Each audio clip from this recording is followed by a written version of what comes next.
This meeting to order. We appreciate everybody being like this here tonight, and grateful for the council. We have a full quorum tonight. We've asked Councilman Baird to give us an opening prayer, and then we'll go ahead and recite the Pledge of Allegiance.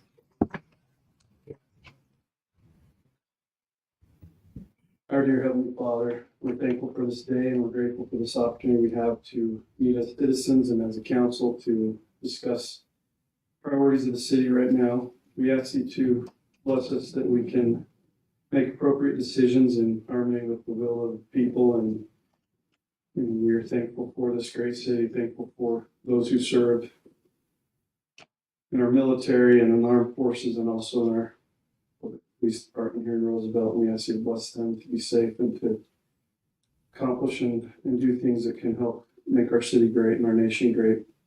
We love thee, and we ask you for these things in the name of Jesus Christ. Amen.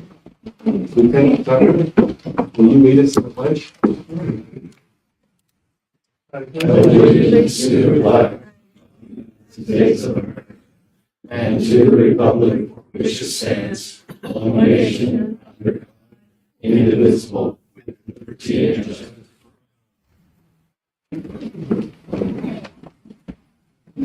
Thank you. Thank you. So our first item of business tonight is just reviewing the minutes in the last meeting. Are there any amendments or corrections to those minutes? I move we approve. Okay, we have a motion to approve. Do we have a second? I'll second. Second by Councilman Allen. All in favor? Aye. Any opposed? Okay, motion passes. We do have a full house tonight. As is customary with our meetings, we have a public comment period at the beginning of our meetings. You're welcome to address the council for up to 3 minutes. Are there any that would like to take that opportunity tonight? Yes, sir. And if you'd come stand here and state your name. My name is Stephen Bolt. BOLT. I'm a resident of Ballard, a fairly new resident, over a year ago. I do rent from the city of Roosevelt. I rent a hangar at the airport. And my interest here tonight is the hearing that I've heard of potential raising of the rental rate of hangars. Since I rent a hangar, not a part of the big hangar, I'm obviously opposed to that. I've had the hangar for 3 months, and I like the hangar. I do get occasional foam falling from the ceiling. It's an old hangar, I understand, and water dropping during rain, and that's okay. The airplane is fine. So my issue is if part of the raising of this hangar is to pay for a new roof, I'm against that. Okay. Can you state what you're currently paying for rent? 150. 150. Okay. And I haven't flown an airplane. I'm doing work on it right now. And just for your information I got on the internet shows the regular gas price average today in the United States is $4.54 a gallon. You can see the line on this chart. It's been steadily going up, especially during the period from 2020 till now. It's really going up. So that is the cost to the consumer, which I'm concerned. Food prices have been steadily going up. This shows from 1975 to current, the black line. More cost to the consumer, it doesn't matter how much they make, even with raises or not. And according to the information I got, current consumer inflation rate as of today is 8.3%. 7% last year. I expect it to keep going on up with the current presidential administration that we have. So with no increase in income, I'm retired myself, and then another increase in hangar rates, it creates another burden on me as a consumer and other renters, of course. So I respectfully ask you to weigh these facts for your consideration and possibly make, if you do raise the rates, make an increase that's comparable to possibly inflation, something like incremental rates instead of a jump. Like, let's see, $100 a month would be, it's probably 40% increase, roughly off the top of my head. Thank you for your time, and that's all I have to say. Thank you, Steve. We'll take that into consideration. Appreciate you. Are there any others here? Mr. Monks. Dusty Monks. I wanted to give a more of a formal introduction to the council. I took a new role in January. I'm the new oil and gas liaison for the state of Utah, working at the Office of Energy Development. So I'm the eyes and ears and boots on the ground for the office. Our director is the advisor, although he just resigned, so we're looking for a new director. So I've got a little bit of turmoil there. So I live in the basin, born and raised here, so just a point of contact for the basin. I do represent the oil and gas industry out here, but also anything state that needs to be maybe some attention. We do have some ears at the state level that we can facilitate, which we already have done. So if you got anything that you would like to maybe talk to me about or whatever, I'm available. I got my business cards here. I can give you get hold of me. So thank you. Thanks. Good to see you again. Just a disclaimer, Dusty and I have been friends since 6th grade, I think, right? Yeah. His dad, Tracy Monks, they own TMC, or I think TMC is what it was. Tracy Monks. Yeah, Tracy Monks Construction, anyway, in the oil and gas industry for several years. And the best slogan I've ever seen, and it was, "We move the earth." So that's pretty good. Thanks, Dusty. Appreciate you being here. Are there any others here tonight that would like to take opportunity before we move on? Seeing none, we'll go ahead and turn some time over to Rhonda for our budget reopening.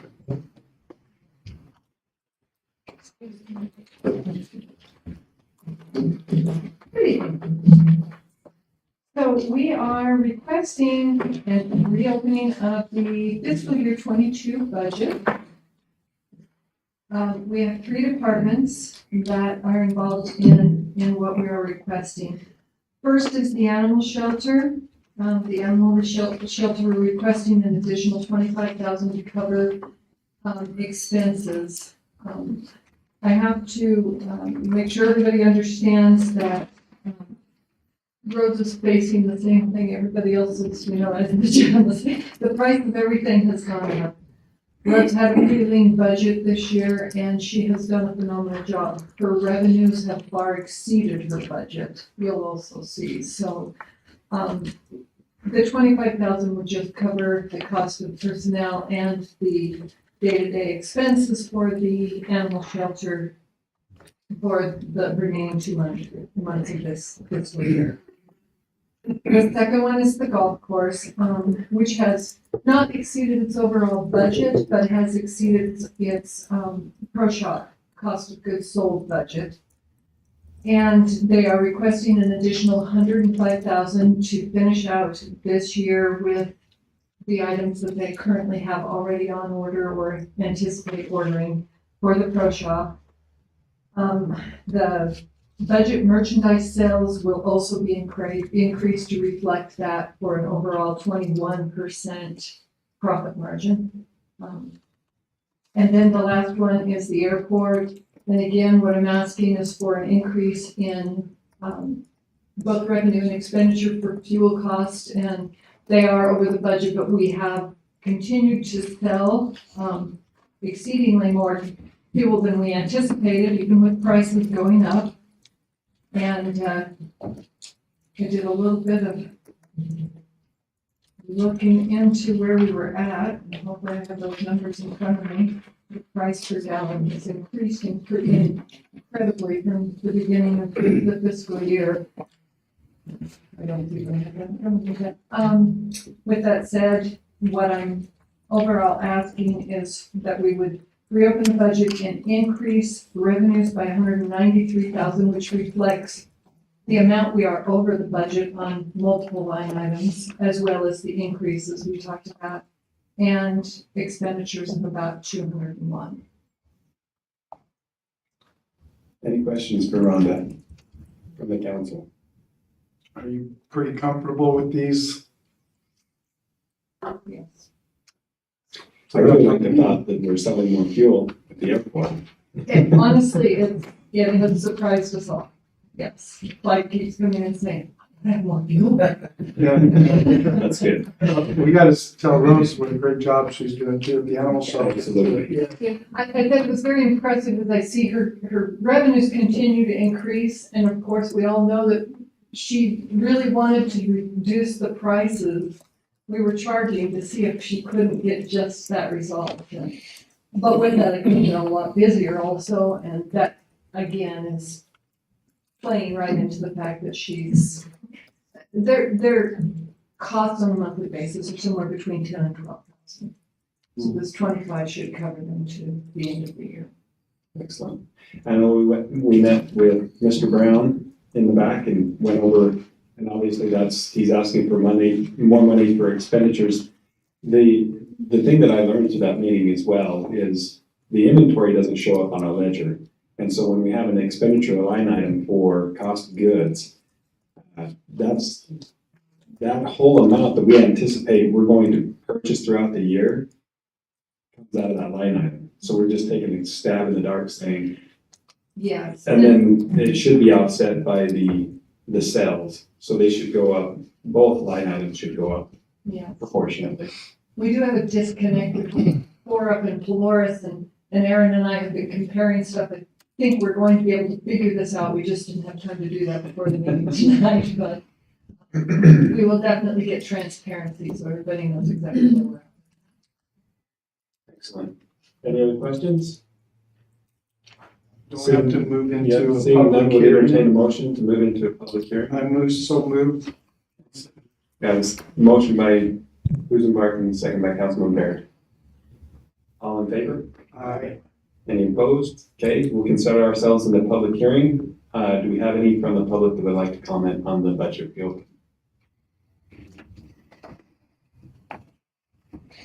Seeing none, would entertain a motion to move back into regular session. So moved. Second. Second, White was the motion, second by Councilman Roosevelt. All in favor? Aye. Any opposed? Okay. Consider ourselves back into regular session, and now would entertain a motion to approve the budget bill, or not approve. I'll move, we approve. Second. Okay, motion and the second by Councilman White. All in favor? Aye. Any opposed? Okay, motion passes. Thanks, Rhonda. All right. Next, we have, get all my ducks in a row. Our employee of the month is here with us tonight. And just want to let you know, first of all, our police department has made leaps and bounds, but there's a certain individual that's been there the whole time and thick and thin.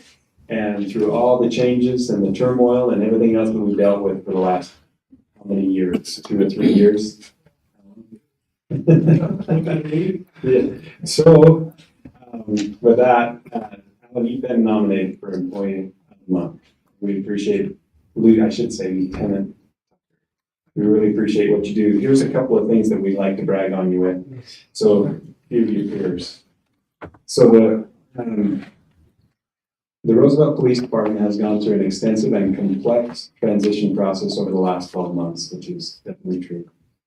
During that time, officers have been hired, patrol and investigation procedures have been evaluated and redefined, budgets have been fine-tuned, and new policies have been implemented. All of this alone comprises a daunting task for a new chief.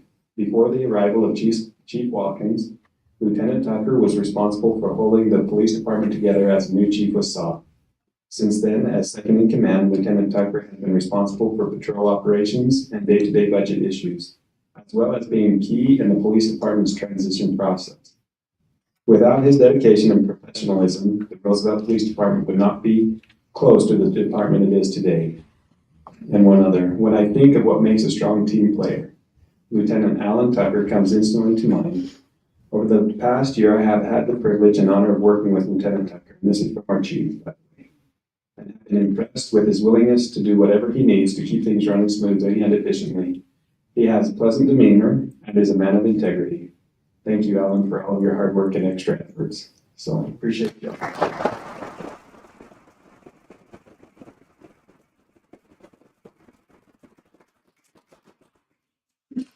We have, Can take your picture and all. well, I think I should come down there. This is weird.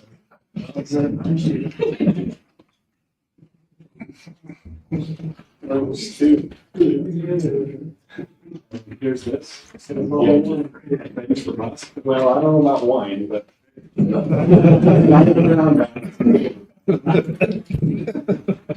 Fantastic. Thanks, appreciate it.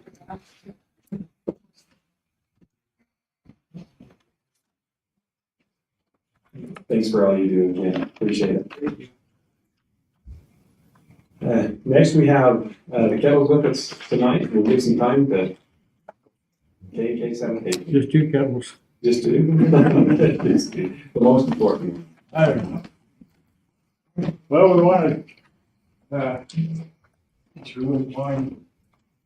Like, give you a little report of what we've done. I don't know what we're at on the water here, paper. Good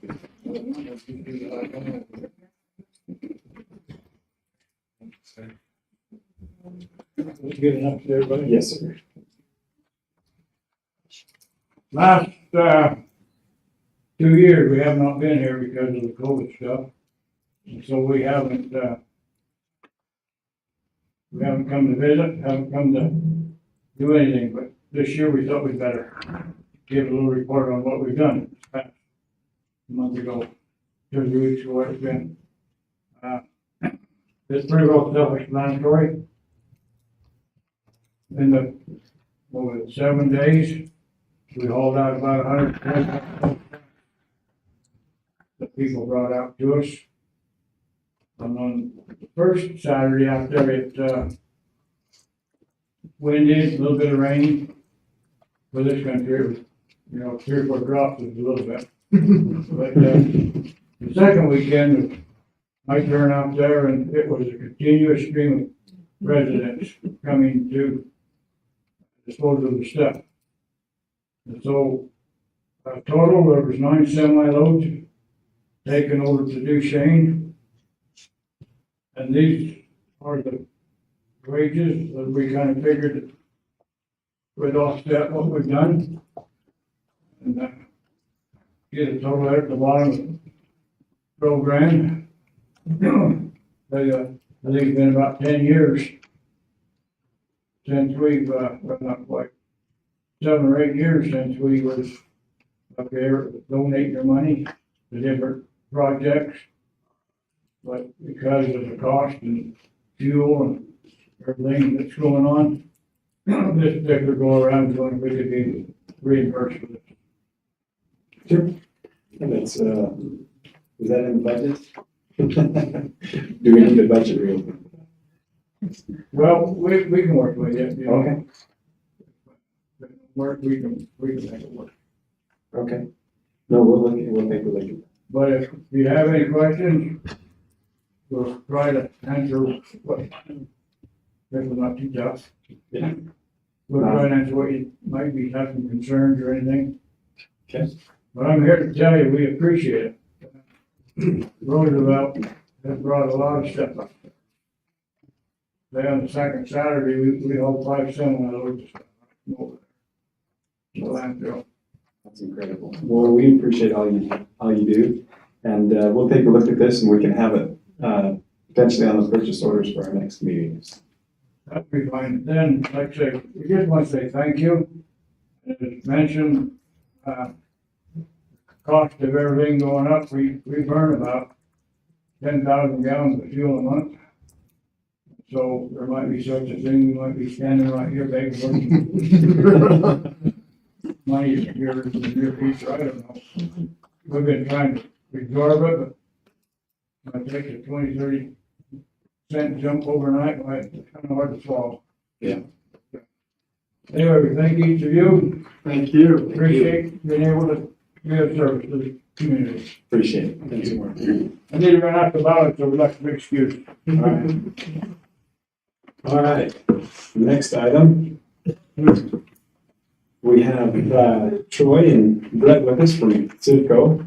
Taking some time over them for the State Street project update. We're here under better news. as we're all talking about cost increases and that, we give you the report here that we opened the bids on the State Street project, Main South. On April 28th, UDOT opened the bids. They came in 139% the engineer's estimate. And so that's what we're here to talk to the council about tonight, is we have a couple of options with this. Is one, either we can go back and see where we can find the additional monies, which is $628,000.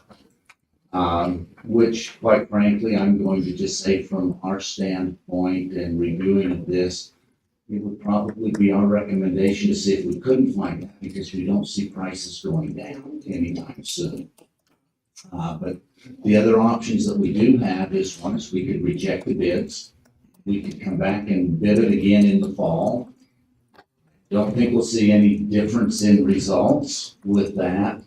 The other thing we could do is take and scope the project back to get to within budget. The problem with that option is, well, the first thing we would scope back is $300,000 that UDOT is putting into the project for us. And so to get a project that's worthwhile, we don't see that the city's money reduces any. And so the things that we have looked at and talked with staff about here is one option is to go to CIB and see if we couldn't ask for a loan or a grant loan package or some combination, depending upon what the city would like to have. We think that's probably the best option. The second thing we could do is look into what could come out of future budgets, because this money wouldn't have to be paid till UDOT until after the first of the year. So we've got literally 8 months to figure out where it comes from. And what we have to do at this time is decide if we're moving forward, is just have a commitment from the city that we're going to find the funding and move forward, and UDOT is willing to do that. All we would do is modify the federal aid agreement, get the project awarded to the contract, or get them under contract, and move this project forward. And so that's what we're here to talk about tonight in a nutshell. So with that, go ahead, Dustin, you have a I was question? just curious, any idea why only one bid came? Yeah, right now, the reason that we're only seeing we saw one bidder on this project is that all of the local bidders are busy. And I'm going to say that when I say local, anybody this side of the Wasatch Front is pretty well booked up and is busy. That's part of the problem we're seeing, is competition and the prices. The other issues that we see with this is where this project was bid through UDOT and using federal funding, we're stuck with their rules. And one of the items that caused price to go up is, and I'm not blaming anybody, I'm just stating what's caused it, is we have a 7% disadvantaged business clause that we're trying to meet. We can't get people to come off the Wasatch Front without paying a premium. And so we're paying that premium in these type projects. You know, to give you an example of what we're seeing going on, this one came in 39% over budget. We just had one bid in Heber that was 20% over budget. One that just bid in Vernal was a little over 25% over budget. And we're seeing a limited number of bidders, and that's because the climate is good for contractors right now. They're all busy. And so that's part of what's causing prices to go up, along with fuel. And looking at delays in this, manpower and labor costs are escalating. And I'm going to say we just don't see an end to it right now. In fact, there was a presentation made to the Joint Highway Committee. And in that, UDOT is actually looking at prices rising pretty steady over the next 4 years at about 5 to 6% a year. And so that's why we say with what we have, we just don't see waiting as a way to get a better price. So was the one that turned the bid in, were they a local company or was it a Wasatch Front? You know, Or you probably can't say. we can't say, but UDOT hasn't notified us, they won't notify. And I'll explain that. With local government projects, they don't publish who the low bidder was until after the community either accepts it or rejects it. That way they can't say, well, we want to go ahead and pay the extra 39% because it's a local contractor. So it's set up that way so that it's awarded strictly on the bid. And then it will, I'll be honest, our speculation is it's one of our local contractors that bid the project, but we don't. One of the things, first of all, I think everybody's probably been aware of the public pressure that we're getting to get that road done. And I personally don't want to wait any longer. We have had conversations, and I know that's one of the next items on our agenda that we can also discuss. But, you know, as we're thinking about this, it does seem like we have money in our capital improvement funds to be able to do this. One of the things we talked about, because we are going to be going to CIB for another project, we don't want them to compete. But an idea is to take all loan on this project with a low interest. And even though we have the money, then we're at least we've thought of some ways that we can actually offset. Maybe get a higher interest rate than what we're actually paying, keep that money there and just pay that small payment, keep the money in our account. So there's ways that we could do that. I think that would be favorable to the city and still get this project done. But are there any other questions for Troy and Brad? And then not, then we'll have Josh maybe come and explain a little more about that. Okay. So we'll let Josh come up, we'll be here to help him. I don't think he needs it, but we'll be here. Thank you, Troy. Thank you, Mayor. No. That one?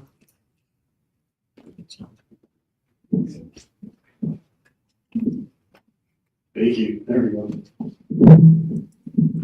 So yes, I think Mayor summed it up perfectly here. We have a project before us that is a high priority for the community, one we've been waiting on, and with the rising prices, we're stuck with a big dilemma of what we can do. However, we do have a great opportunity here with the timing actually of this project and the timing of getting this on our CIB list. We can take this to CIB. That's the next subject on the agenda. But we do feel this is a great opportunity for the city to complete a necessary project that will benefit a lot of members of the community. We've gone over all of these options extensively with our engineers. What's most beneficial to the city, what's most beneficial to the community as a whole. And this is a recommendation that the staff has as well, that we move forward, get this project done.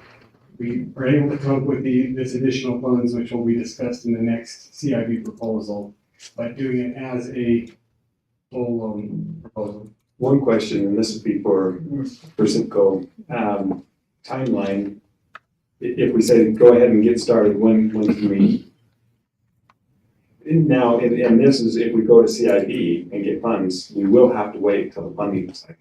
So when is that? Well, And we can ask for emergency funding, but what'll happen with this, Mayor, is that the city would put themselves, I'm just gonna say, a little bit of a risk here. The state needs to have an answer as to whether we're moving forward or not here within the next week to 10 days. The sooner the better they can get that under contract, because the contractor is only required to honor his bid prices until May 28th.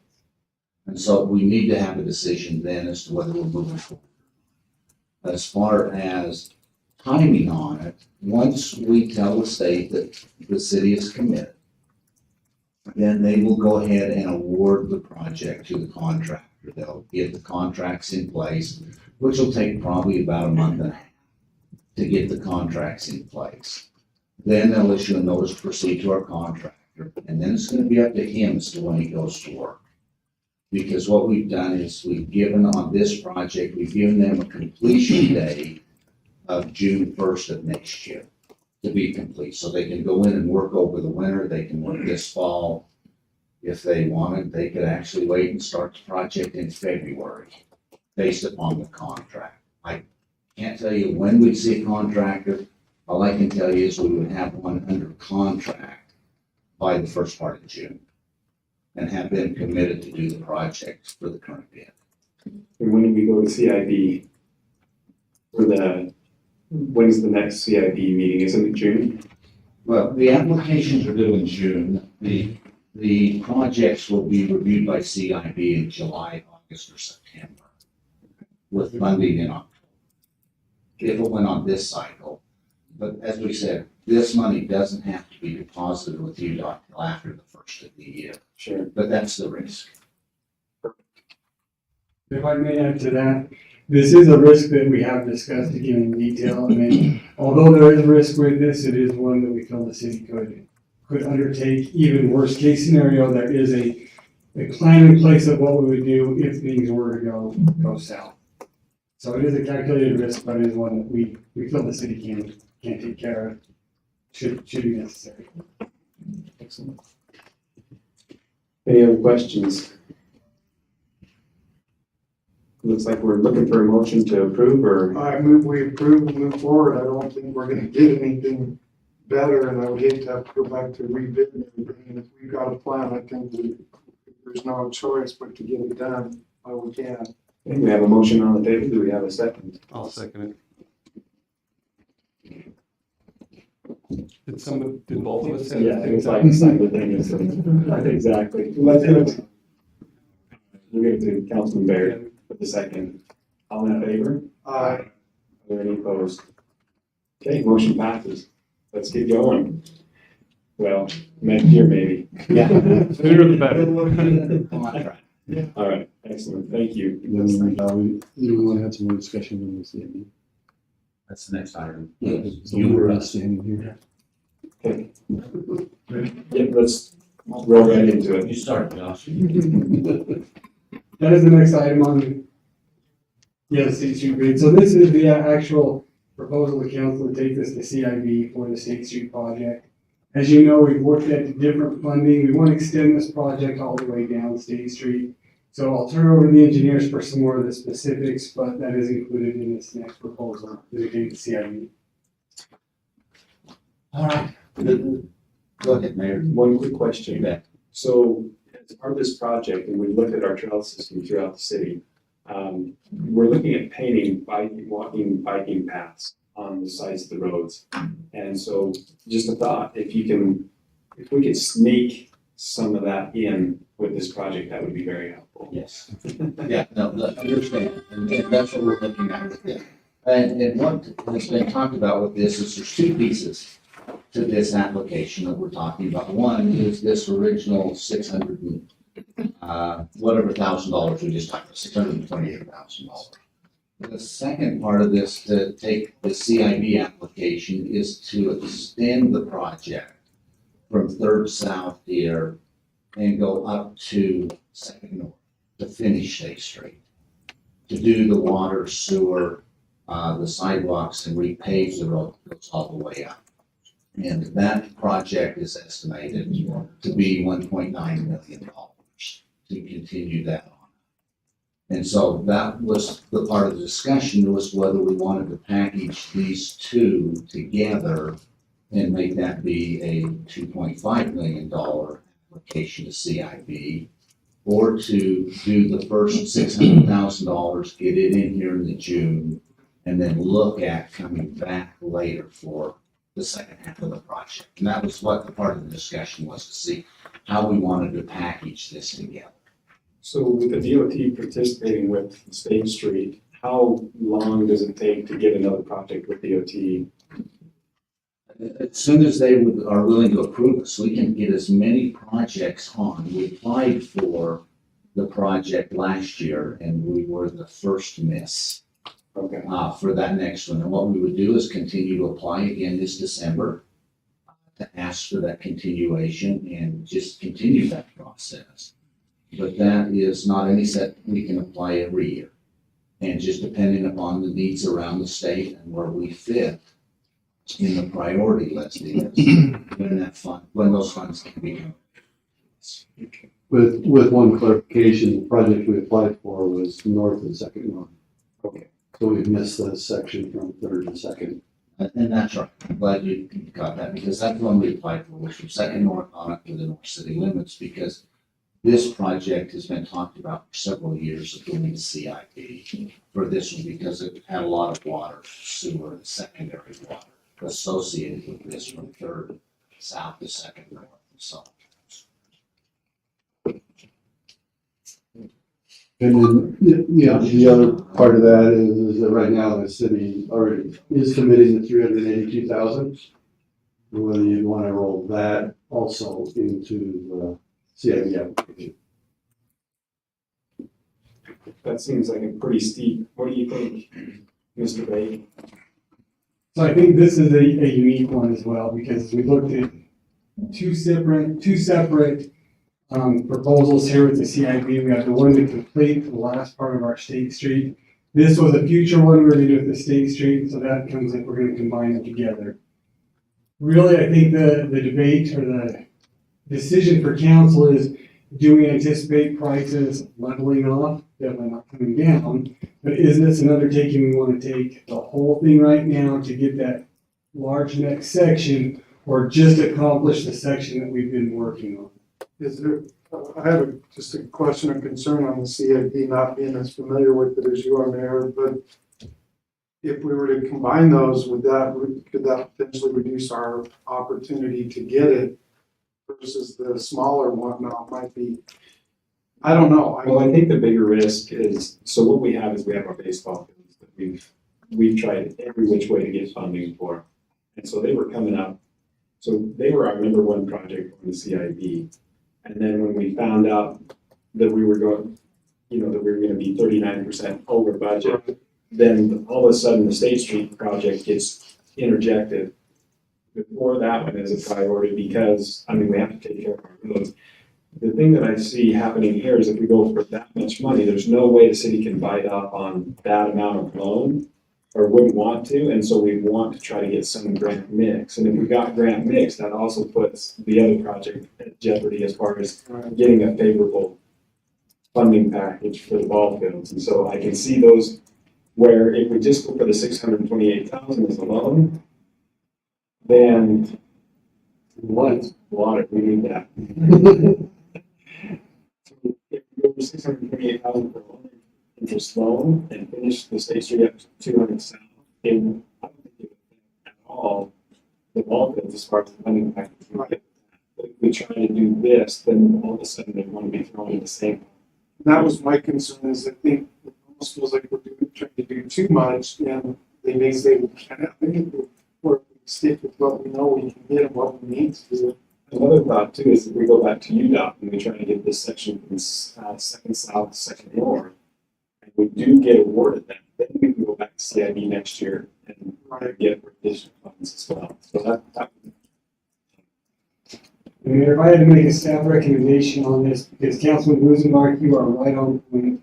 Knowing CIB, we don't want to overextend ourselves.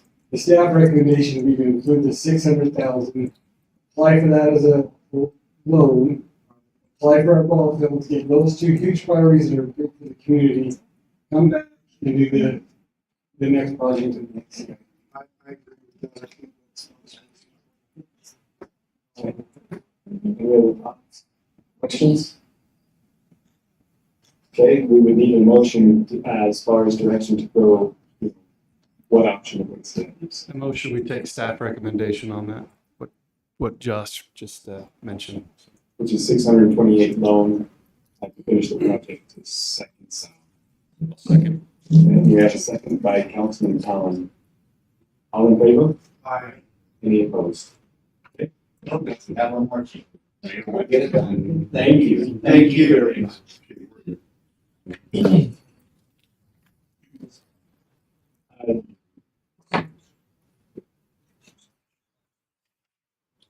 Mr. Bate and Jeff.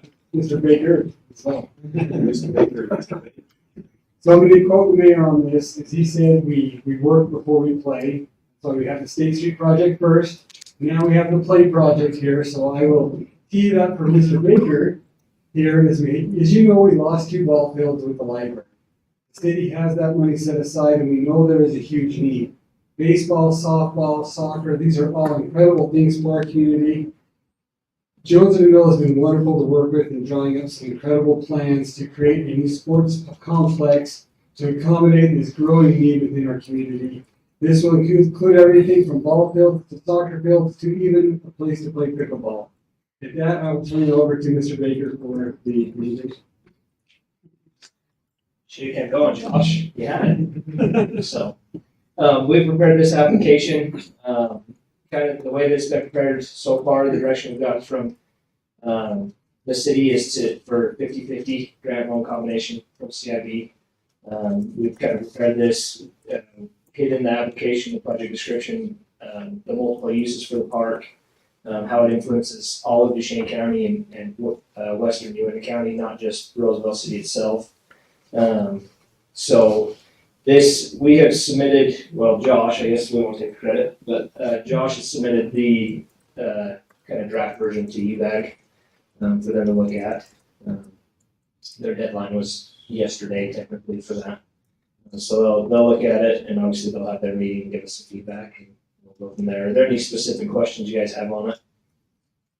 One thing to address, and maybe this is what you're saying, but in order to keep costs low, it was decided to leave out like the vending or concessions area for now. We would put in all the utilities that would be needed for future, but there wouldn't be a concession stand built at this time.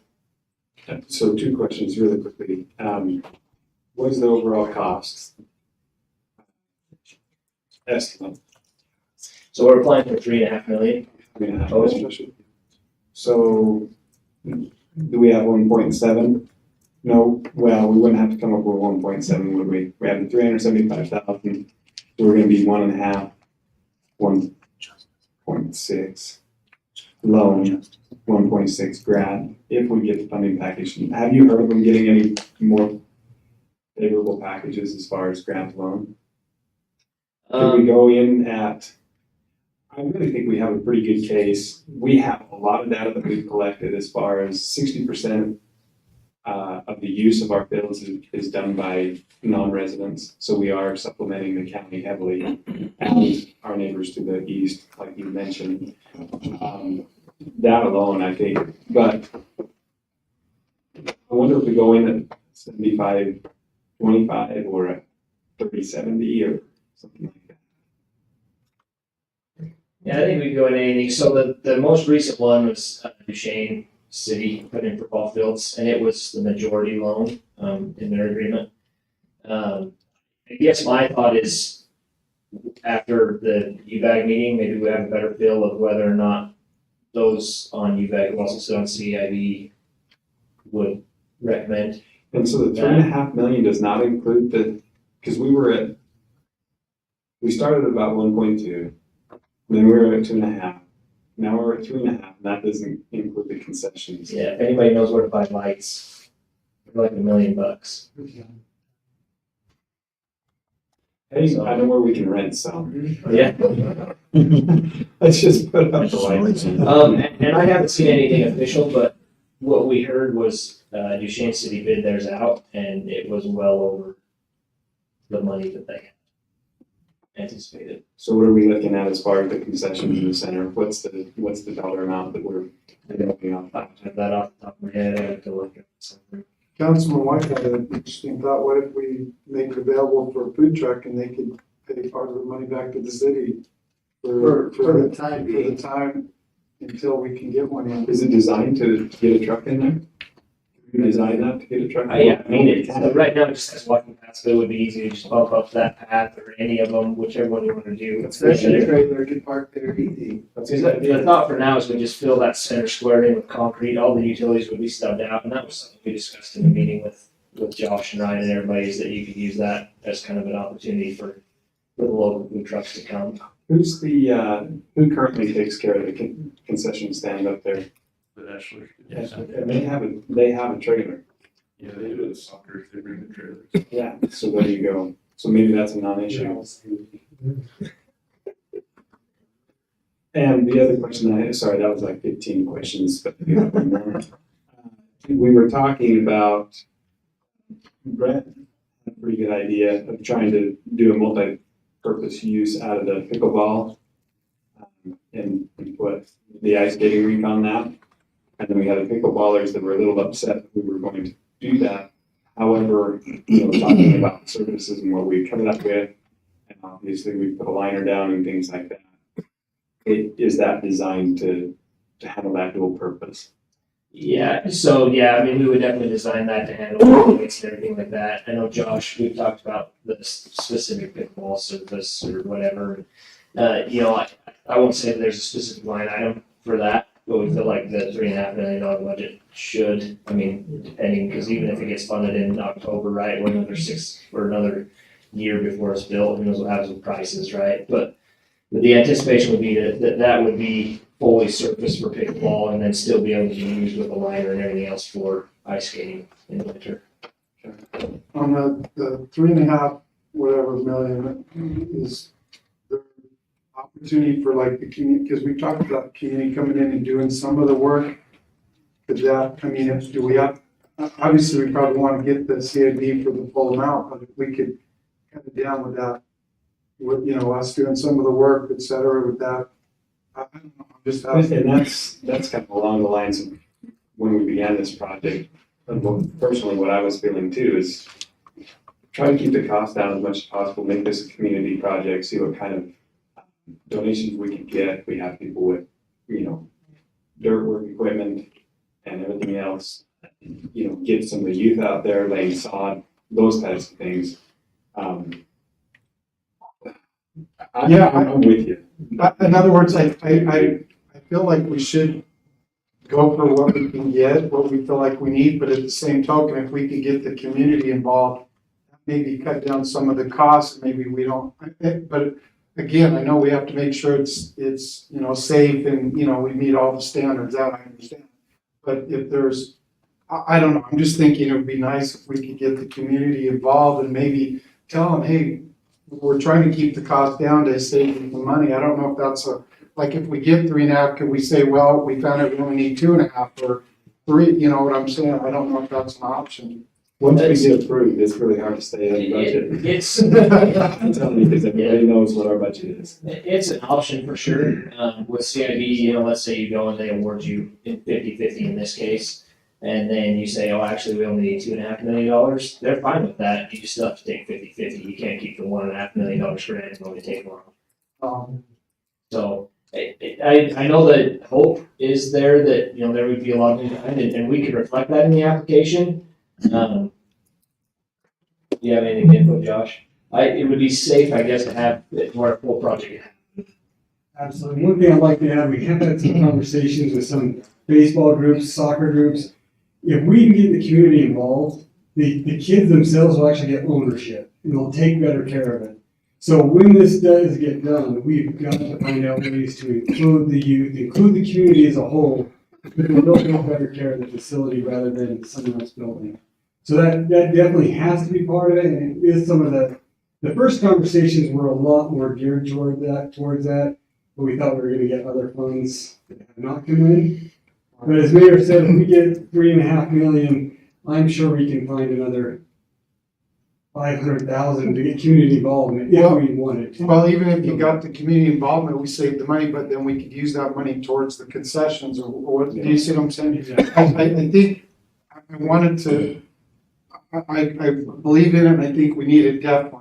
That's not an issue. I'd like to make sure the community's involved and has an opportunity that we can, like Mayor said, there's people who are willing to move and, the earth and get it all flat, whatever we need done that way, move the earth, right? But I just think we need to make sure we're doing that in the process. Maybe that'll free up, like I said, money for doing something elsewhere, helping with the pickleball and making it, the ice rink is whatever we need. I just want to make sure we do that. I've got a question. I know we talked with the soccer groups. So does this $3.5 million, did we put lights facing the soccer fields as well, or is it just lighting on the baseball fields? I believe the quote that we had and the estimated cost was to have lights on the same posts that are for the baseball fields there on the north side, but it would provide lights for the soccer fields. Perfect. And Councilman Baird asked about bathrooms. I know we have one small bathroom there. Were we planning on adding to that or just leaving that as? This doesn't have anything yet, and this is drawn to scale and everything, and it's a great exhibit, but some of that stuff can be fleshed out, in full design. So I guess the question is, we just need a motion to not approve the project, but a motion to move forward to taking this project to CID. Anticipating the 3.5 million at a 50-50 split. So that's the question. Mayor, if I may add, I would clarify to that, 50-50, I think would be our best case scenario. I think honestly it might come down, but that would be the anticipation, hopefully. The good thing though is if it goes to CID and we get anything less than the 50-50 split, we don't have to take that. We can come back to council, we can discuss it, and then at that point, we can let CID know whether or not we accept that offer or not. So we're not locked in. That's what I'm saying. And you can petition it at the funding meeting, because they'll award you something in July, August, September, and then in October, you can go back and plead your case and hopefully get better than what they initially approved. Okay. Any other thoughts, Does comments? the motion need to be with the 50-50 No, not necessarily, just move it to CID. motion that we move forward?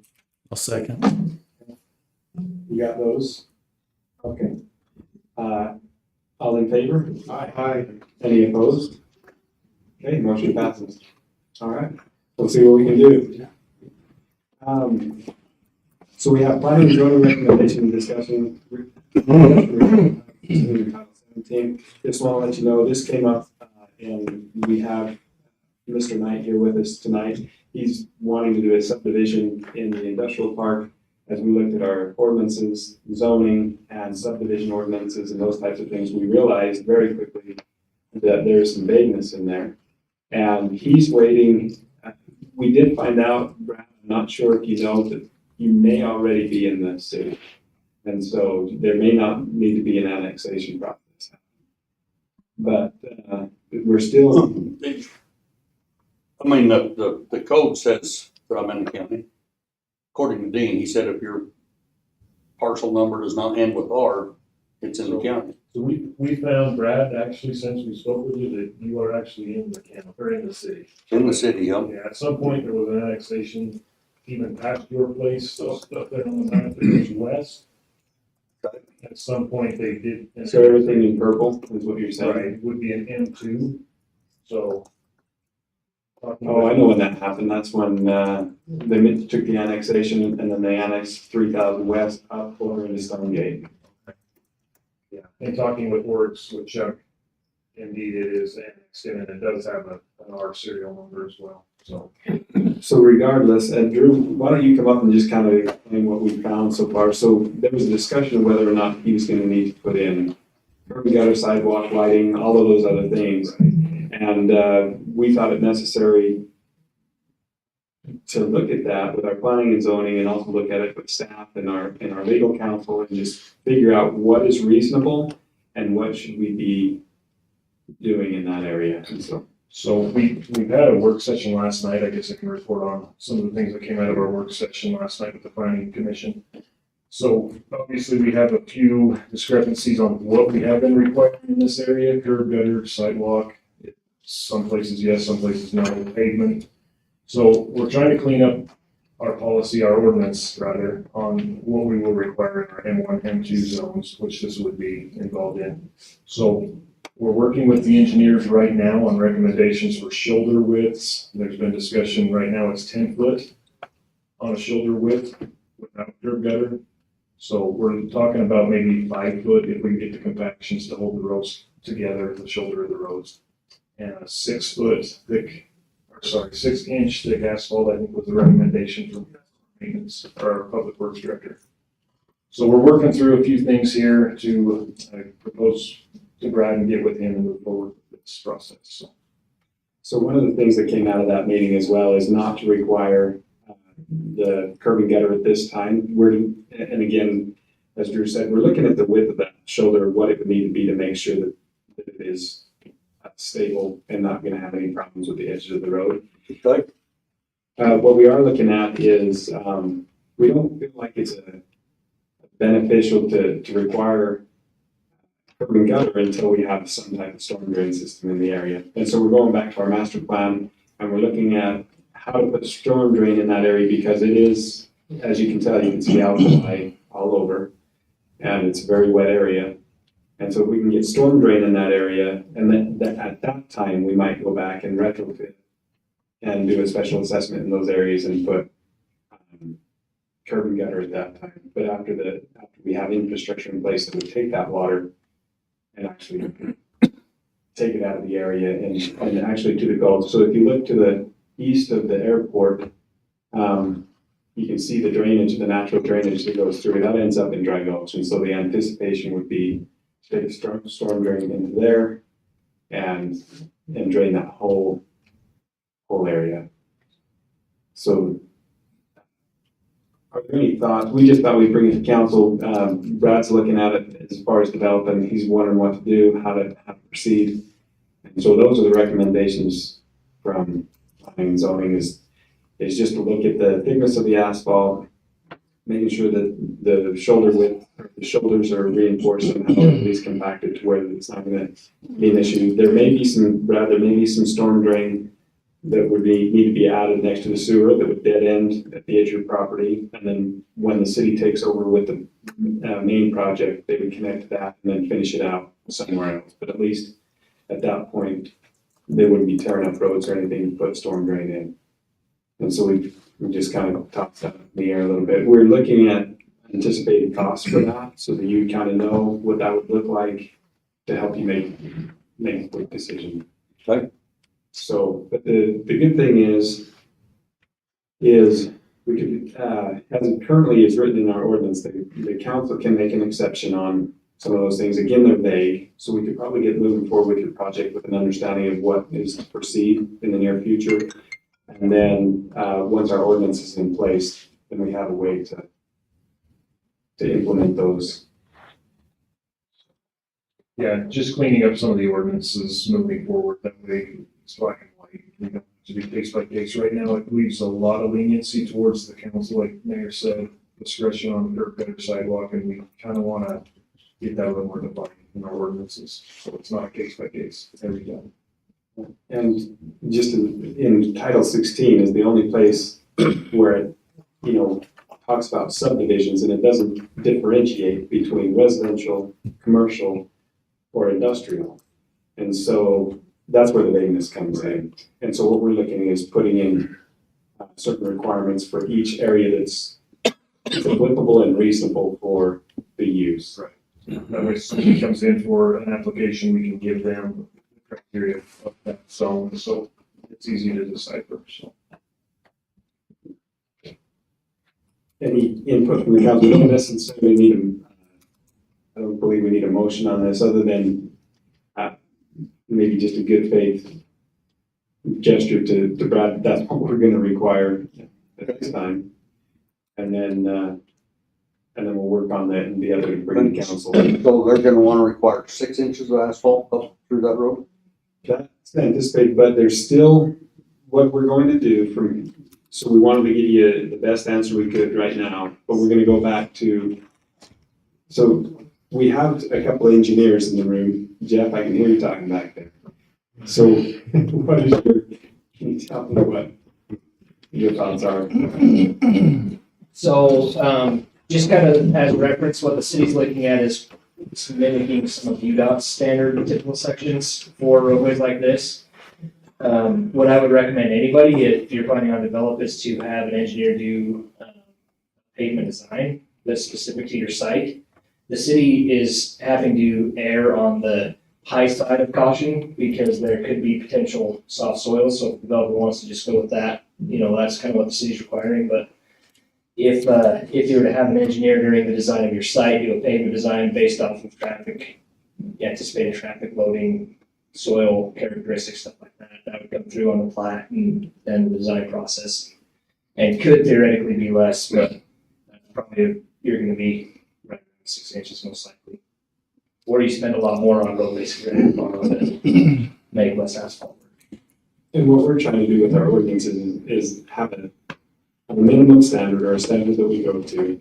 That is a good point, Jeff. I appreciate you making comment to that, because in our ordinances, I think it would be important to list that in the ordinance and say, here's our standard, unless it's engineered to, and you can give an engineered design to a different standard. Yes, the ordinances right now just mention an engineering report. One of the things that Drew's been working on is defining what is required in an engineering report, and that's one of the things that will be required is paving design. So I got a question. Carry this on too long, but, so our ordinances, they require certain things, but it's just really vague. So we're just trying to clarify before, because I know if something is not in the ordinances, we can't necessarily require it. Without pulling up the ordinance, so Title 16 just says subdivisions. It doesn't differentiate in residential, commercial, or industrial. And it says curb, gutter, sidewalk, and lighting. Okay. But then it also says the council can make an exception if they desire. It's just a very poor practice. Yeah. Because then if you look at the industrial area right now, we have dirt roads, we have paved roads without curb and gutter, and then we have more dirt roads. And so there's just been this hodgepodge for the last however many years. What we're trying to do is do a minimum standard requirement that is reasonable.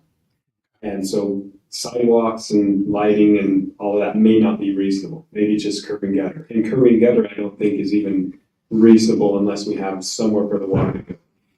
It was talked that Brad would possibly put detention ponds in there. And in my opinion, if he does that, those detention ponds would fall just about directly south of the airport. And there's already high water there. We don't want water coming from all the streets and everything else accumulating in that detention pond and then exacerbating an issue that we have already with the airport. And so it wouldn't, in my mind, it wouldn't be productive to put curb and gutter in and then pull that water in a detention pond. It would make more sense just to put asphalt, reinforce the edges with whatever the engineer decides, it's 5 foot, it's 5 foot, whatever that comes back to be, that's reasonable. And then in our master plan, look at that and start taking care of that issue as a whole. Looking at the other roads in the area, paving some of those roads, putting in curb and gutter at that point with the storm drain and taking care of the issue and cleaning that industrial area. Well, I just want to say thank you for being patient with us on this, because this is something we do need to clarify.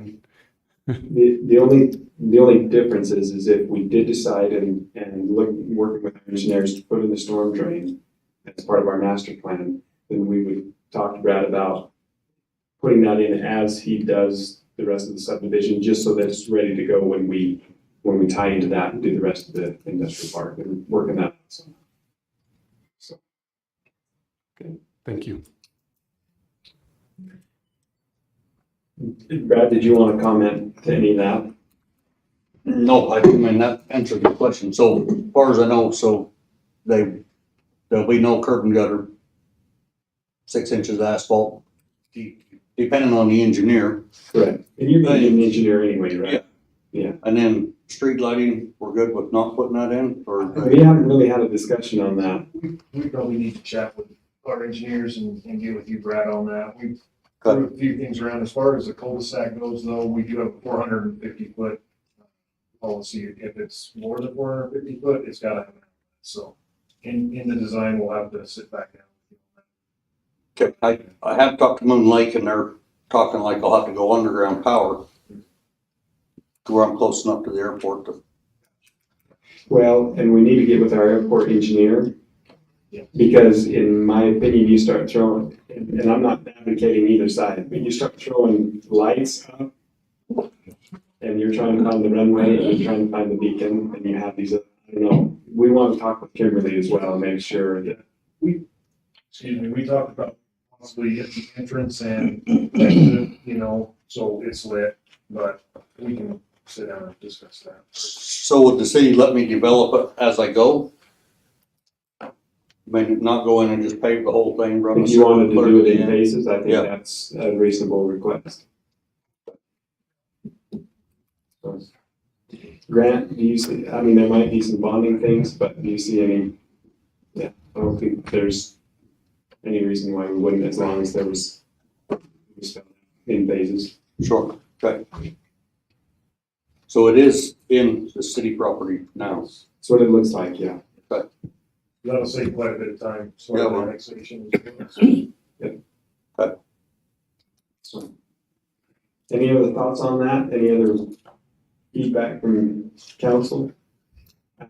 Again, the light will be one of those things that is added into, if it is to be in the zoning, in the industrial zone, it will be added into that ordinance. I think I'm gonna point out just for Dave, is, I agree with what he was saying, but there is a little bit more detail or guidance for the council on when they can waive or make exceptions to some of those requirements. And it says it's based on the subdivision's geographical location and site conditions. So it is taking things into consideration, like the drainage, not necessarily going to do it. It's not just Right. whatever you do. Yeah, okay. I think it's more whatever. Yeah. I still am in favor of working on it, but just because you had pointed that out, I just wanted to point to, there is a little bit more direction, not a lot, but it does address what you need to make. Thank you. All right. Well, there's no other feedback. I guess you've got a little bit of information to go on, and I think that's the direction unless the council is contrary. But I know that the planning and zoning felt the same way, that that's the direction that we move. But unless we find something different, but like. Okay.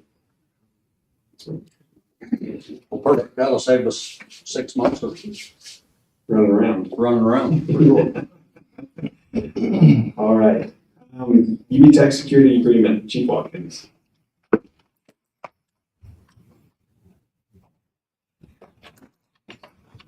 First, just kind of explain the criteria of what we're up against when we have to fill this contract. If we take this contract. We get $90,000 from UBTech. Was the position request for us to have a law enforcement officer, LEO, from 7:45 to 3:45 p.m. on school days. And then during the summer, the 3 months of the summer, we don't have to fill a contract for obvious reasons. So with the atmosphere of law enforcement and having to find a hard time getting officers, credible officers, it proves to be very difficult to put part-time or filling positions of part-time officers in this UBTech. We're having an extremely difficult time doing it. So much so as I brought it to the attention of the mayor and the city manager that I was leaning towards not filling it simply because we couldn't fill it.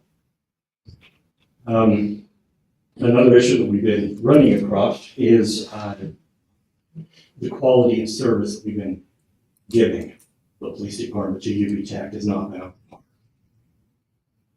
So with that in mind, we hashed over a few things and I come up with a possible solution. The solution I'd like to do is see if we can take a UBTech position, make it to a full-time position. The 3 months or the off time that this officer would not be UBTech, I could utilize during the day shift on the street. So technically, I could add a position to the police department, but only give me, made it what, quarter of an officer, but at least it'd be a benefit. Now, I do have, what the other issue was finding credible. Fortunately, through the process of advertising and hiring these last couple officers that I've just hired, we ran across a very good potential with someone who actually would represent us very well. Now, the UBTech gives us 90,000, and this person will be starting out. If you pay as you have on your paper there, you fit into that expense or take up that 90,000. It fits all. So I guess what I'm saying here is I'd like to have that as a full-time position, a full-time employee. And if so, fill this UB check contract. And then we can move forward with it. Okay, did I miss anything? I don't think so, it's just here to answer questions. Do we have any questions from the council? So when you say the 90,000 will cover that, that is more than what the officer's gonna cost, or is it less and we're gonna have to pick up the difference? You know, the paper here, I have it broke down. If you went with a step 4 in our pay scale, which is $22 an hour, we come in just under 90,000. That would cover. Like now, step 5 would be a couple thousand over. Step 6. The person that they have actually found unofficially that I believe that we could utilize, I'm confident we could bring it to 22. Now, another bit of information with this contract, we sat down, we talked we talked very much to UB Tech. They had 2 issues. One is that they couldn't open their budget when they finalized it, and they weren't going to budget for 90,000 at the time, and also the product, I'll tell you straight out. The service that we were given was not up to par. He did feel that they wanted to continue with this contract for years to come. Also expressed to us that if we showed a better performance, that they're willing to up the contract the next year. To what? I don't know. But they were willing to it. So this person would be at UB Tech every day during the school year, and then in the summer we use them as we needed. Right, it helped cover the day shift and some of the issues. Councilman Buzabart, it's any day that students aren't in school. So there's even 2 weeks for Christmas, Easter, and all that stuff. So if I had this position, I'd take all my vacation during all those times. Yeah, I'd be gone. Actually, to be honest with you, it may just happen because it's difficult to fill those positions. When you bring a police officer aboard, they want to go out and chase bad guys. They want to go sit in play security and over there. Unfortunately, that's happened when we have. Yeah. But that's the direction I'd like to go. So, and just to give an idea too, just so that the council understands 100%, this is a position that has been kind of swallowed up in just the other officers, I guess. So when we had 11, 12, officers, we still have this contract. We were just taking one of those officers and taking it here. So we're at 14 officers right now. Yes. And so this would be 15. So we're, yeah. But, no saying. I was just gonna say, I'm all for more. It's all for more, but we're only gonna be able to utilize on patrol of this officer. But another officer. It's another one out there. It's us representing. It is, it's less representing, so. So will this impact our budget? I know we've been getting it already, 90,000 a year, and we've been using it probably for other things. If we put in an employee, it's still gonna cost us a little bit of money. This is essentially adding a full-time employee to the budget, which would require additional. One thing, there's 2 things to remember as well. So, and I'm glad it's very clear how this is going to impact the budget, because we need to make sure that we understand. We were talking about getting up to 16 officers at some point in time as well, but we were looking at some years down the road. The other thing that we need to remember is we're looking at just to keep in the council's mind, we're looking at somebody to do animal control and ordinance enforcement. That would be the same individual. And so just FYI, we add this one, then we add, we're looking at adding that other one. Chief, do you think if we added this one and that one, and that would be total 16, basically, do you think we'd be good at that point, or do you? We try to go after certified officer to fill that animal control / ordinance, and that's still the end of what we can find. I'm just a little bit rotted. If the 90,000 we're paying out part-timers to fill it, if we don't pay part-timers, then we apply that to a full-time. is it being covered by like reserve officers at this point in time? If they're not doing that, then that would be the reduction on that side. Yeah. Without fail. As far as, The benefits would be vehicle really and all of different. that, do we already have that in place, or would we have additional expense for outfitting with a No, vehicle? We would have that already in motion. And by contract, we have to have a vehicle to mark vehicle for that position. Would, since school's almost out, is this something we'll start in the fall then, or you hope to get them started in the summer so they can actually be patrolling? I would like to start as soon as possible on field training and getting this person up tomorrow. Yes. So how soon are we planning to put in a code enforcement / animal control? That's just been kind of on the back burner, just something we've talked about that we probably need. Do need it. And so that's something it's coming to the forefront. That'll probably be the next position that's filled, correct, in the police department? That'd be the next one, I believe, in this budget that you guys would be looking at. It's there to be considered. So this would be on top of that. Sorry, chief. Oh, so that position is in this.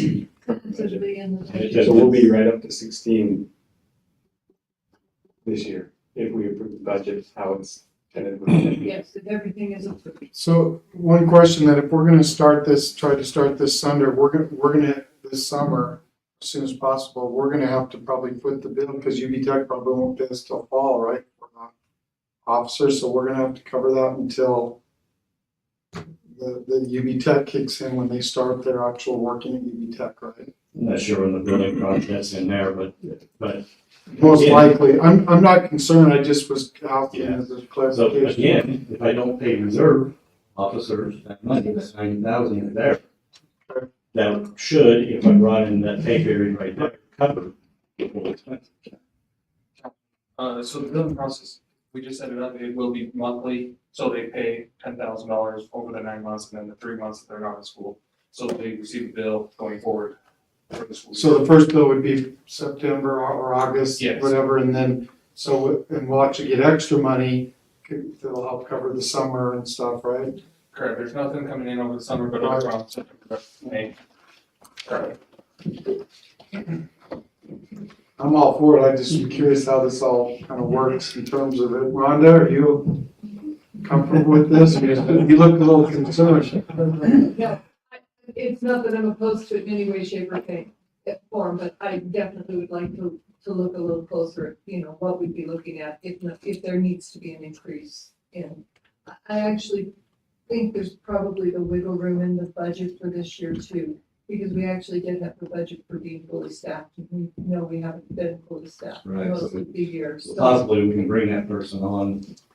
yes, First of July. but we definitely need to probably look at that to verify that if So we need to increase things. So your recommendation, Paul, is it's okay, but before we bring them on, let's make sure we're okay on the budget. I will make that motion then that we approve and based on that, Rhonda checking. I'll second that. Okay, we have a motion and a second by Councilman Baird. Any other discussion? Seeing none, all in favor? Aye. Any opposed? Okay, motion passes. We'll be back up at the end of council meeting if you have any questions.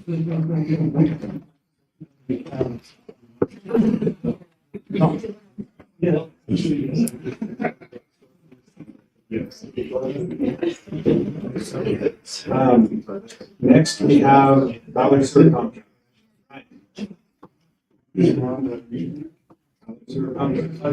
Okay, Mr. Bay.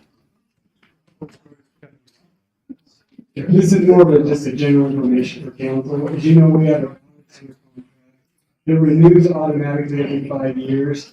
Talking over with our state attorney, Mr. Charles, he'd just like us to inform council that it has auto renewed for the next 5 years. We just want to keep you abreast of the situation. And we do have that relationship with Ballard, a good relationship, and we continue to provide that service for them. That's just more of an update, letting you know that that contract automatically renews after 5 years and then auto renew.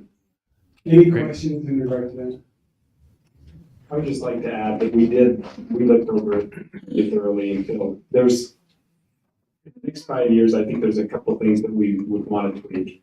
One of the, couple of things that I think are wins for us is impact fees. We collect a certain percentage of impact fees that are tied onto the line on Independence Road. We do get a certain percentage of just a monthly rate from them for all of the connections, which I think is a win. And so they're paying that way. The only thing that I would say is they've narrowed the impact fee when they have a new connection just to the Independence line. However, they haven't taken into consideration, and maybe we didn't either, that there are still impacts to sewer lagoons when they connect and the more connections that they have. And so we may look at in the future asking for a certain percentage of, maybe a higher percentage of the Independence line and then a percentage of the impact fee on every connection that goes in that area, just so that they consider themselves a partner. We want to make sure that they are a fair partner in our system. And they're paying a fair share. That's all I would say. Just related, but not this, they also requested an emergency water hookup or something. Where are we on that? Are they? Good question, Grant. Would you like to? Yeah, Clark Allred and I are working on that right now. I think really the only thing left to be done is to agree upon a right-of-way agreement where they will come down and connect to the wall that will be between Melville High School and UPTF. You guys already approved the water agreement, yeah, and so now it's just finalizing the details. Well, I was just curious where we were, because you brought up the Ballard, and I thought, I know we'd done the water a while ago, I was just curious kind of where we were in the process. So. Yeah, we've been actively working on the right-of-way agreement for about 3 to 4 weeks now, and I'm hoping to have it finished next week. Sounds good. Well, I know government moves slow, but I'm just curious, so thank you for the update. Thank you. We have Eric with P3 Analysts with us tonight. Eric, I'm going to introduce Eric real quick. So we have Eric here for P3. These services that they provide are incredible. What they're going to do, I'll let him describe it in great detail, but they're going to do an audit of all the billing that is done to the city, and they find out if the city's been overcharged or anything along the lines. Best case scenario, nothing happens, and we can say we've got a good, clean bill of health for all intents and purposes. Worst case scenario, they find out where we've been overcharged and they fix it for us. So it's an incredible service. So I'll let Eric describe it a little bit more, but it's something I'm really excited to have done for the city. Awesome. Thank you so much, Mayor, City Council, and citizens, and congratulations. We're excited about this. Had a great opportunity to meet with Josh and Rhonda several times, and we're here to talk about cost control, cost reduction, cost recovery. I have provided you some materials there you can look over. And with respect to municipalities,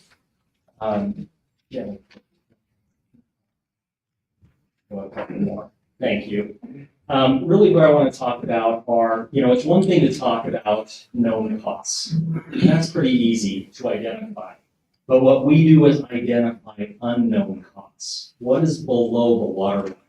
And that's what cities should be concerned about, and taxpayers should be concerned about. So we have been doing this for several years now, since 1991, and we've conducted over 30,000 of these forensic analysis audits. So why are experts needed? We are not auditing your wonderful employees here. We are auditing your vendors. We're not saying that there's negligence or there's anything that where it's malicious, but mistakes are made, and we know that even in our own personal bills, our phone bills, etc. And so even rates like Tiger Woods has a coach. Why does he need a coach? Well, to identify areas for improvement. So these are just some of the examples from some of the audits that we have conducted and the money that we have identified and put back into budgets. I love this. We are here to ensure that bills are accurate and cost effective. Okay? And to help your taxpayers sleep better at night and you sleep better at night knowing, again, that the money, that sacred money, is being spent wisely. Our services do not cost the city anything. Ours is a shared savings model. And our approach is to help with no costs, and there's no cost to that. Again, I want to reiterate, this is not your fault. So it isn't the council payable's fault. These are, again, below the water line where experts are needed. And our experts have 20, 40 plus years of experience in their individual areas of expertise, utilities, telecom, etc. Once we provide our services, we will provide the city with a report analyzing and showing you our efforts. And as Josh mentioned, once approved, we will then fix that for you. So you aren't the ones that are going to have to work with the vendors to fix that. Okay? We do this year after year. We want to create a partnership with you, and we've proven to drive down expenses over time. So whether there's inflationary costs, we want to keep driving your vendors' costs down or at least keep it flat. Since 1991, these are just some of the areas where we have saved, and these are the average savings per area where we have provided savings. Quite significant when you add all of that up. I did provide a few copies of this. This is just a testimonial from one of our clients. And I love the fact, again, that this wonderful mayor says, hey, there weren't any upfront costs. There was zero risk, and we ended up identifying 35,000 savings, okay, for that. Go ahead. One. I love this last slide. This is one of our clients who said, I get paid each month to have a consultant working for me. When does that happen, right?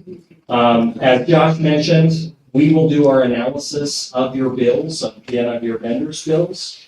And if we come back and have identified that there's a clean bill of health, then again, you can rest assured, and your taxpayers can rest assured that a third party who are experts in this field have analyzed the bills and there's no additional savings. Thank you so much.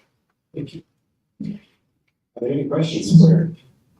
I have a couple questions. So the savings that you provide, that's basically errors. It's not that you're saying, hey, these guys are overcharging you, and we're going to make sure that they charge you the correct amount. All of the above. So we identify historical errors. We also identify current errors and current opportunities. Okay.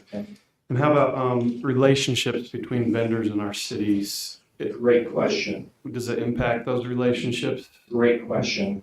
We are not in a position to, quote, rip and replace.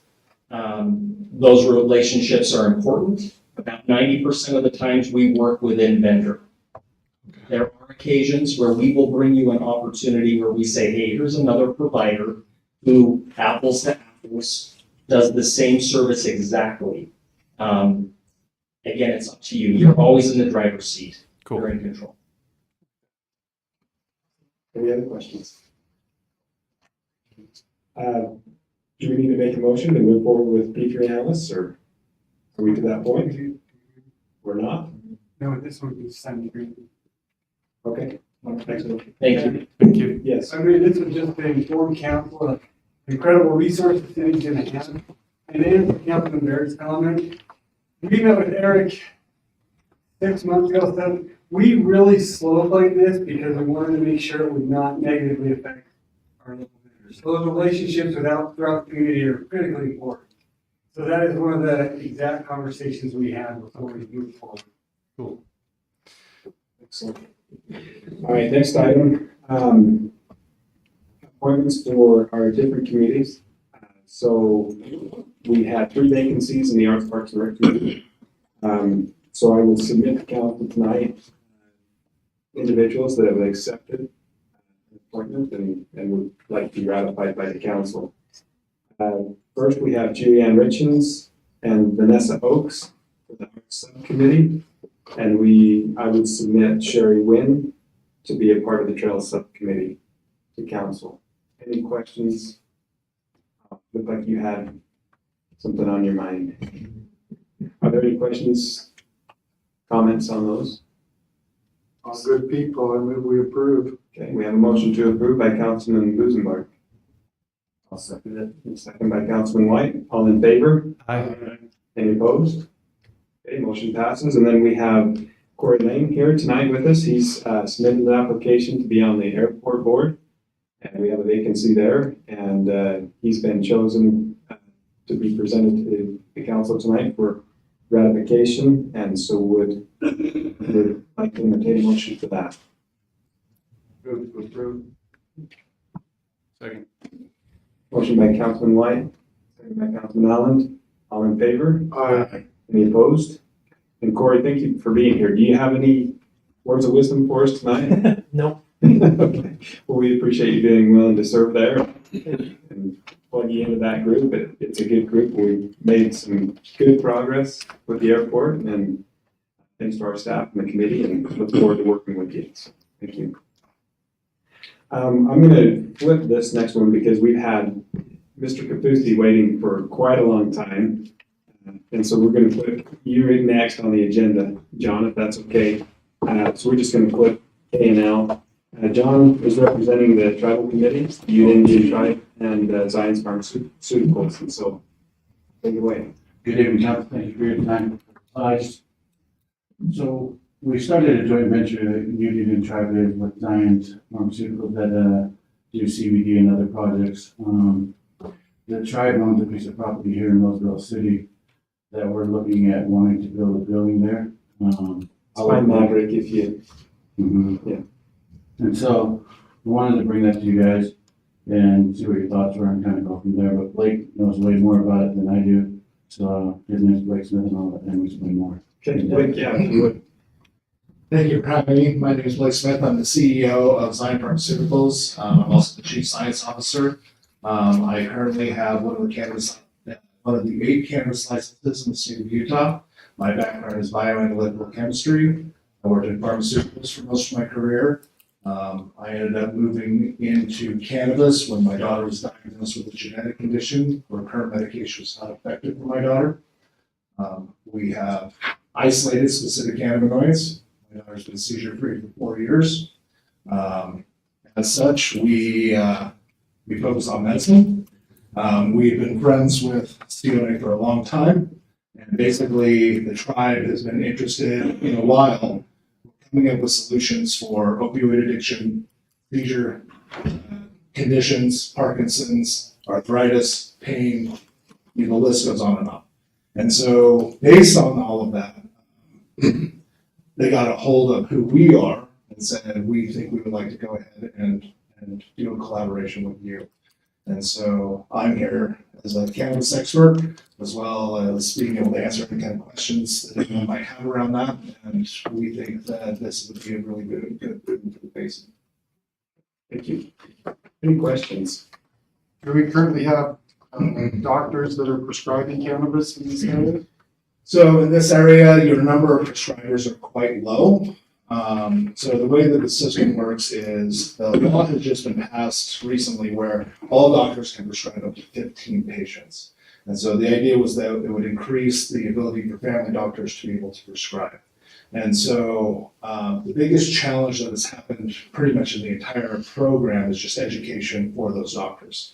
And so the recommendation is given by the doctor, who then that recommendation is used to receive a card from the health department. Then that card is allowed to be taken to a pharmacy. That pharmacy has to be a cannabis-specific pharmacy, and it has to have a pharmacist actually there. Before you can receive any kind of product, you have to meet with the pharmacist first to start honing in on the products that would be most appropriate for your physiological condition. You think you have a lot of doctors begin to write scripts for those?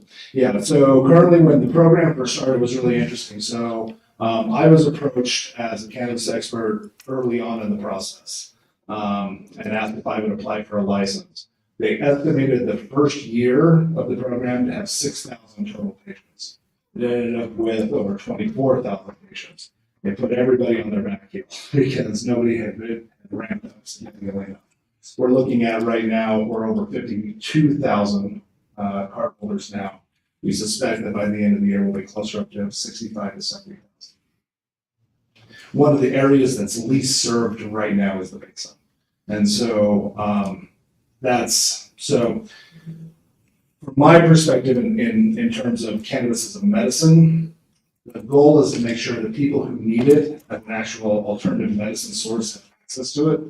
As of right now, individuals with Basin do not have much access. And that's a challenge.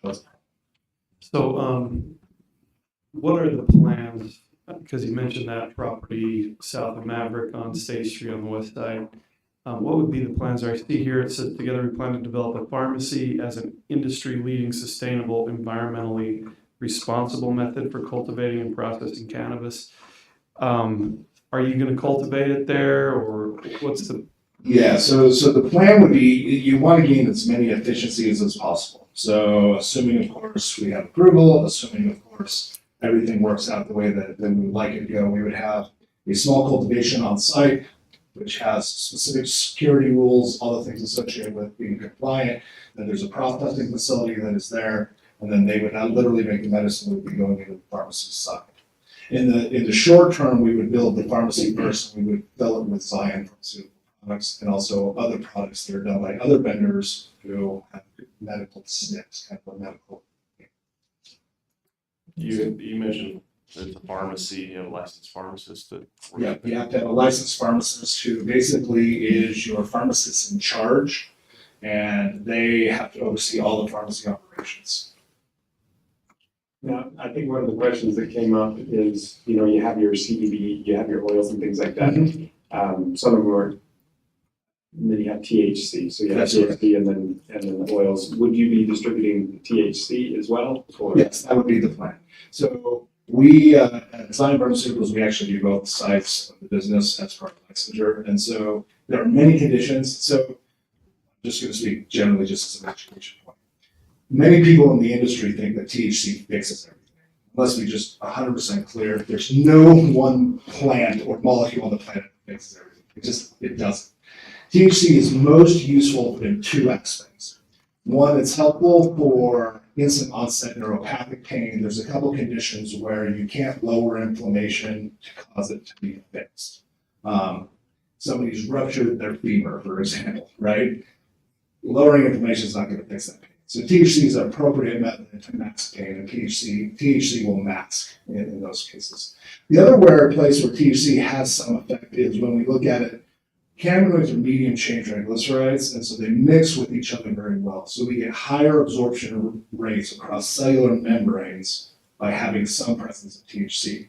However, having said that, arthritis in fingers, we can do that with CBG and CBD. So most people understand CBD, THC, there's CBG, CBN, CBD, CBT, CBE, and it goes on and on and on. So myself, my background being what it is, we've identified 120 different cannabinoids via mass spectrometry.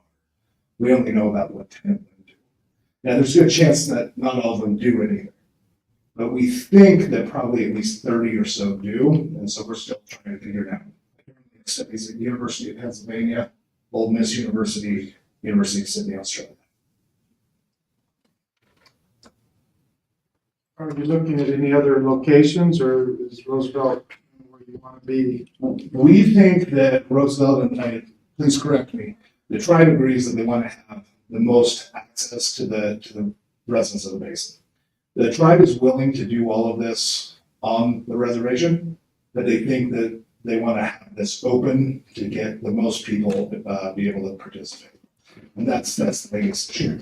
And so one of the reasons we want to come and make sure that this is all coincided with everybody is we agree. I would like to have more access to more people. So if we let this action happen, would would you be the only vendor, are we still, I mean, I know by state law, we're kind of expected to allow this to happen in our city. But I'm just wondering if you would be pretty much the primary vendor, if there's anything that. So what we would do is so the way that most of the pharmacies work is you form relationships with the companies and all the other vendors. And so anyone has a license, proper licensure, there could be a contract for with them. And this is the way that I personally think about it, and I'll just give you my own stint, is all the companies have good intent to try and make medicine. What I'm really interested in is some of these groups are producing really interesting types of things. For example, if you look at a combination of THC plus CBD plus CBN for sleep or something along those lines. Some vendors specifically focus high THC only products. That would probably be limited. Again, there's a medical use for it, but it's not overly interesting from a medical side, if that makes sense. And so we typically tailor what vendors we do more business with who have more of a medical kind of stitch to it. Does that make sense? Along with that question, Josh, did you not do a little bit of research and Grant, I think maybe a little bit in this as well, as far as what latitude the council has? I hadn't researched what latitude the council can, if I. Okay. I've done a little bit, and I'm gonna rely more on Grant, but from what I understand, the license they get from the state, they can do this as a city. We're here to support them, and I wanna just say publicly, I appreciate them coming to council. I think what they're doing right now, being here, discussing with council is a phenomenal thing. And this is a great relationship that they're trying to reach out and build that relationship with community and council. And that's what I was gonna say, just so, because I wouldn't want the council to get in any kind of a tough position. So it's probably not something that we make a major decision on, as long as they follow the state laws, they follow our building codes and everything else. I don't think that there's a lot that we could probably do one way or the other. But again, I would like to echo what our city manager said, and really do appreciate you coming to council and informing us of what your intent is and what you're bringing to our areas. Thank you. We just built a facility in Monroe, Utah, a facility there. And so that's one of the first steps. It's always to meet with the city council because, look, being at odds is never good for anybody. And secondly, we want law enforcement to come look at the facilities. We want fire to come and look at. We want to have a relationship within the community. That's really, really important. Because if you don't have that, it makes it really, really hard for us to actually fulfill our mission, which is, for Zion, it's dosing done right. We want to create medicine for individuals. Thank you. And we did talk to our chief of police as well. I think Sione John, I know you by John, but Sione John. He came and visited with us and we discussed it. Grant, Josh and I, and also Chief Watkins. So, just wondering what the repercussions would be and things like that, and working and having that relationship where, have a good relationship with our chief of police, with you guys and everything else, and monitoring that situation would be very helpful. Yeah, that sounds good. Excellent. Any other thoughts, questions? I had one. Licensing process? It'll give us. Come on. So unless you want me to take care of it, or you can, either way. Would you introduce yourself? Yes, my name is Jeff Hartley. I government relationships and pretty major lobbying. I represent Zion Fiscal. So, I also represent Duchesne County. I also represent 2 cities in the state. I represent the Utah Sheriff's Association, my sheriff as well. And I was part of the group that was opposed to the ballot referendum that brought cannabis to Utah legally. The state resisted that officially, but it was brought by the voters, and so the state had to adopt rules. The process that the design pharmaceutical has to go through to get a license is laborious by design. They have to prove that they have safety procedures in place, that they have legitimate pharmacists that understands this product in place. They have to have somebody as smart as Blake. Well, a lot of them don't, but somebody that understands the chemistry and what the product does. But it goes through an application process with the state, both through the Department of Agriculture and through the Department of Health. And then they limit the licenses. And so, Councilman Bear, to your question about could another company come here, the state wouldn't license another pharmacy to go into the U.S. space. So they restricted geographically so that they protect markets, right? And they want this market served. They wouldn't want to oversaturate it with different companies. But once Zion goes through that process, then per state law, you have to provide a zone where they could go. You can adopt a specific zone, and some cities have done that. I think Draper City adopted a specific zone for a pharmacy that wanted to come into their city, but it could be industrial, it could be commercial, depending on what the outfit is offering to the city. So it is a situation where the state law requires you to prepare somewhere for them to go, and then you have the ability to work with your law enforcement to make sure that they're meeting the requirements that the city's needs as well. So I want you to understand that process because it is designed by the state to give the host municipalities some safeguards to make sure that it's done legitimately and that there are checks and inspections and all those things happen. Thanks. Any other thoughts or? I was just curious on the pharmacy, but it's specific to, it can't, like, you're not doing other types of. Correct. So It's only cannabis related. And so people that are in there are just in for the THC, CBD, whatever products you provide. Correct. And they have to have the prescription. And they have to have their prescription and their card, otherwise they're not even allowed into the premises. The security rules are pretty strict, but I think they're great, actually. So I came from pharmaceuticals long before anything else. So being subject to the FDA and really strict rules, I kind of like standard operating procedures. For me, it's like a warm blanket of rules. They protect you, right? And that's the whole point. I guess I have one question that we could maybe think about, and hopefully a good way. But what implications as a city would we have putting this on a piece of property owned by the tribe? Do you know what I mean? So if we put a vendor, is it going to be any different, or it won't be any different? We still have some jurisdiction. I just don't know how that works very well. Okay, it's a little bit complicated, but the short of it is that the tribe doesn't have jurisdiction. Okay. So they can own property. I think that they did make an application to add that to the trust, which could give them jurisdiction, but currently there's no tribal jurisdiction. Okay. And from what I know, the tribe isn't interested as far as the jurisdiction status of it. It was just more for the location where it would be able to serve best.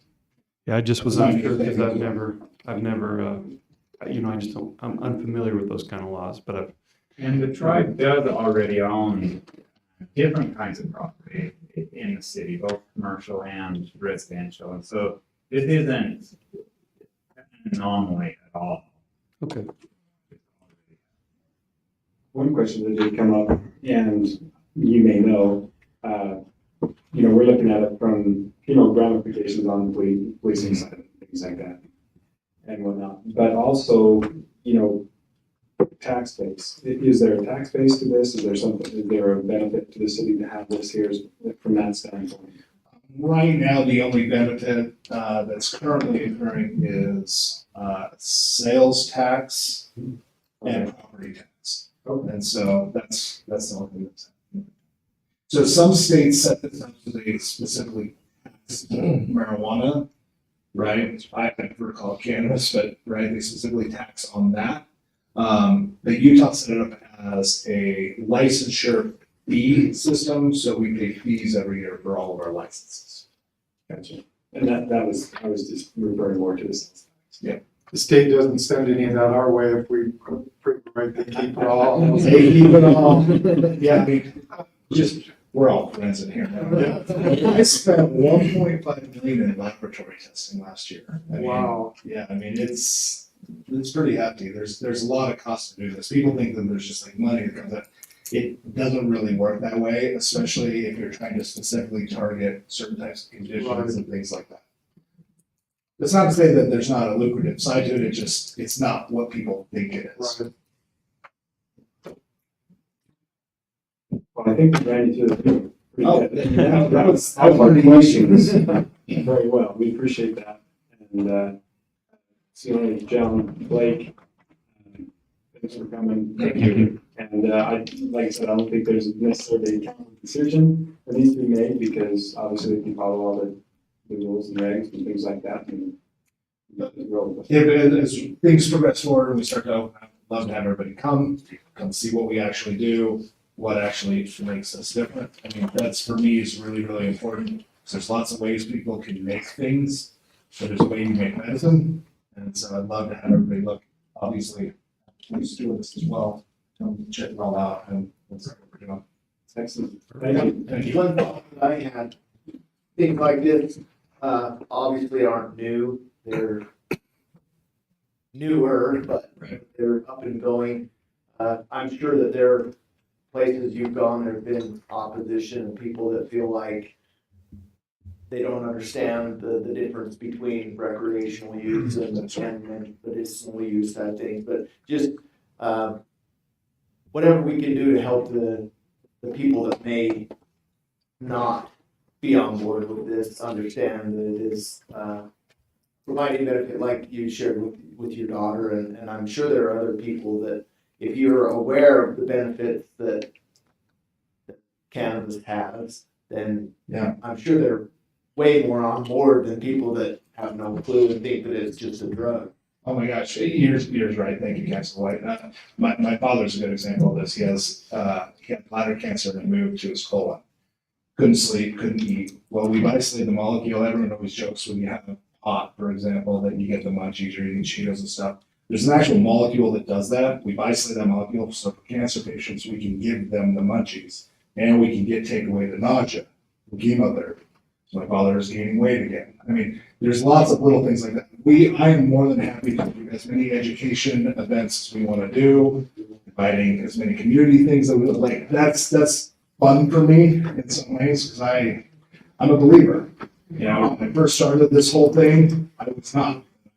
Got into a very specific reason, and now we're finding out all kinds of amazing things. So I can spread that, and I'm happy to do so. And you have your first grower right there. I know somebody that's been showing hot.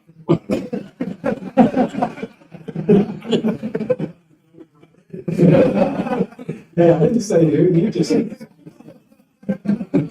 Oh, yeah, I'm selling you come do it. Appreciate it. Thanks. Thank you.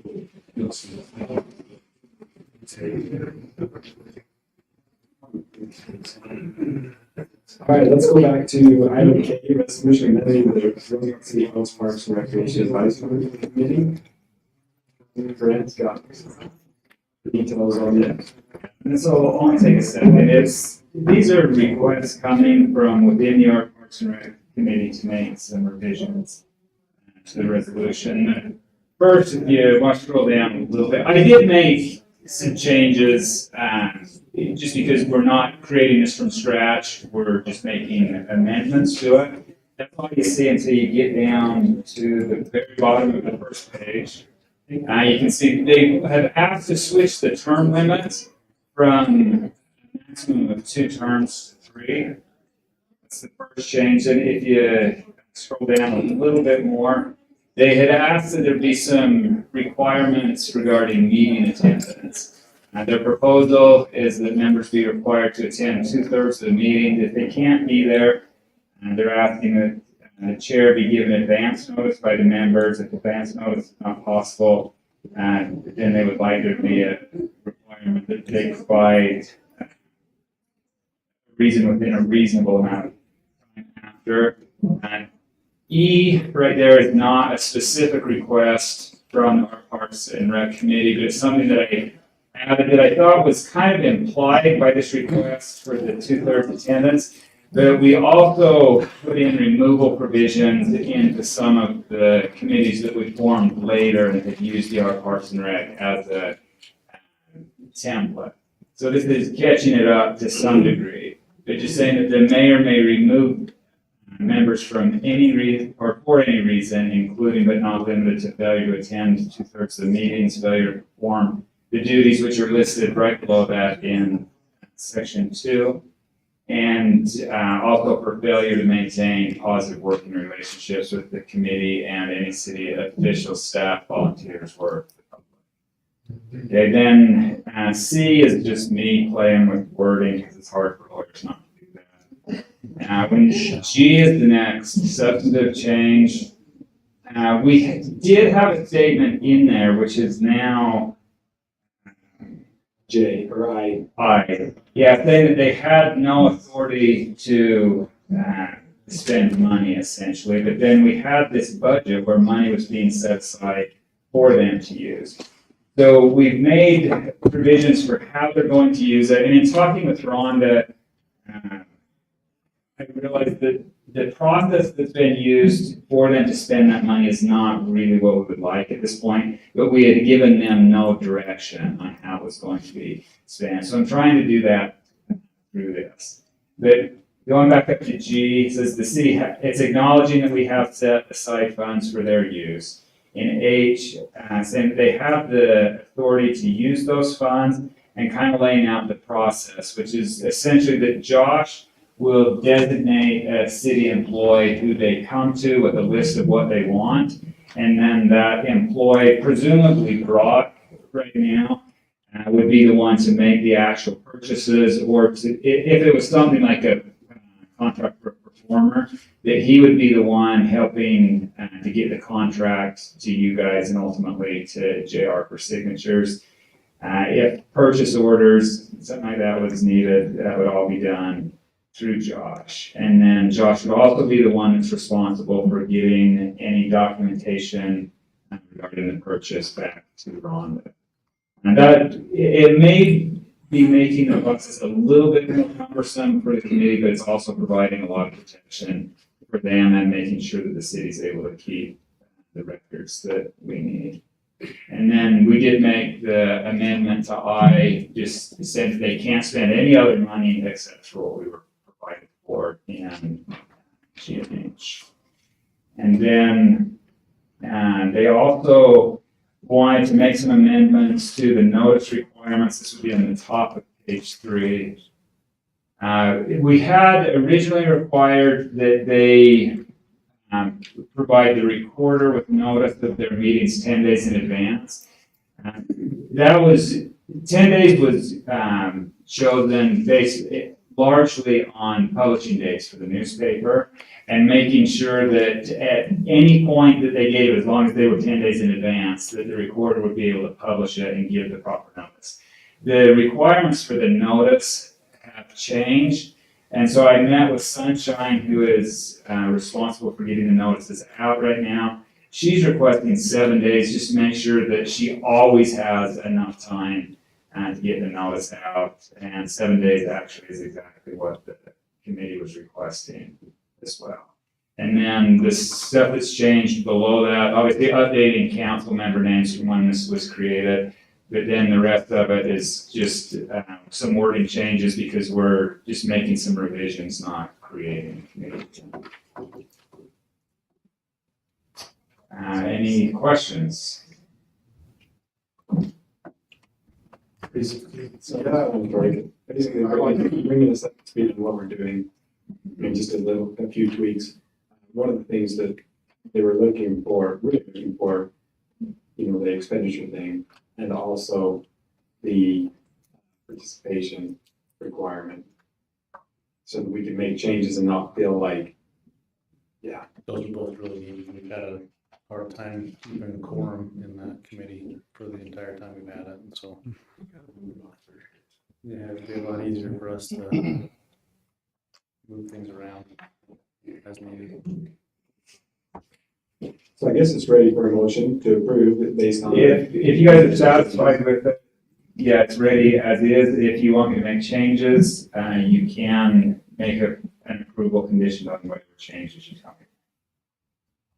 I read it earlier with Grant, and I felt like it really addressed the things that they were trying to get to, and I think it looks good. I'll make a motion to approve it. I'll second it. By Councilman Berry, all in favor? Aye. Any opposed? Motion passes. Thank you, Grant. Thanks, guys. Award recognition. Mr. Bake. Thank you, Mr. Mayor. This is more of a formality, but it is something I do want to recognize. This past year, at the Water Environment Association of Utah, the city was awarded the Outstanding Lagoon System for Non-Discharging. One thing that's very incredible about this is we have the oldest reuse facility in the state of Utah. And so I just wanted to publicly recognize Ryan Chipman, Kurt Wolfinger, and our mayor and city council in this award. That's awesome.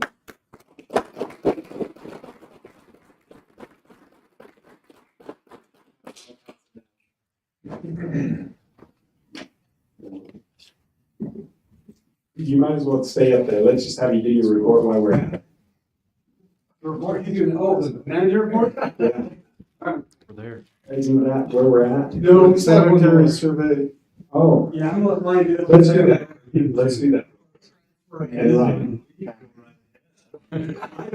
Okay, so somebody, I have to write these on here myself. I hope the camera's picking this up.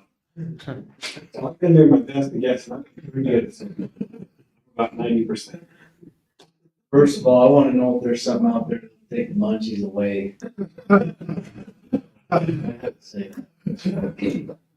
Real quick, the sanitary survey, I didn't have the results up here. It's a 54-page, very detailed of our system, basically a checklist. But what it is every 3 years, water systems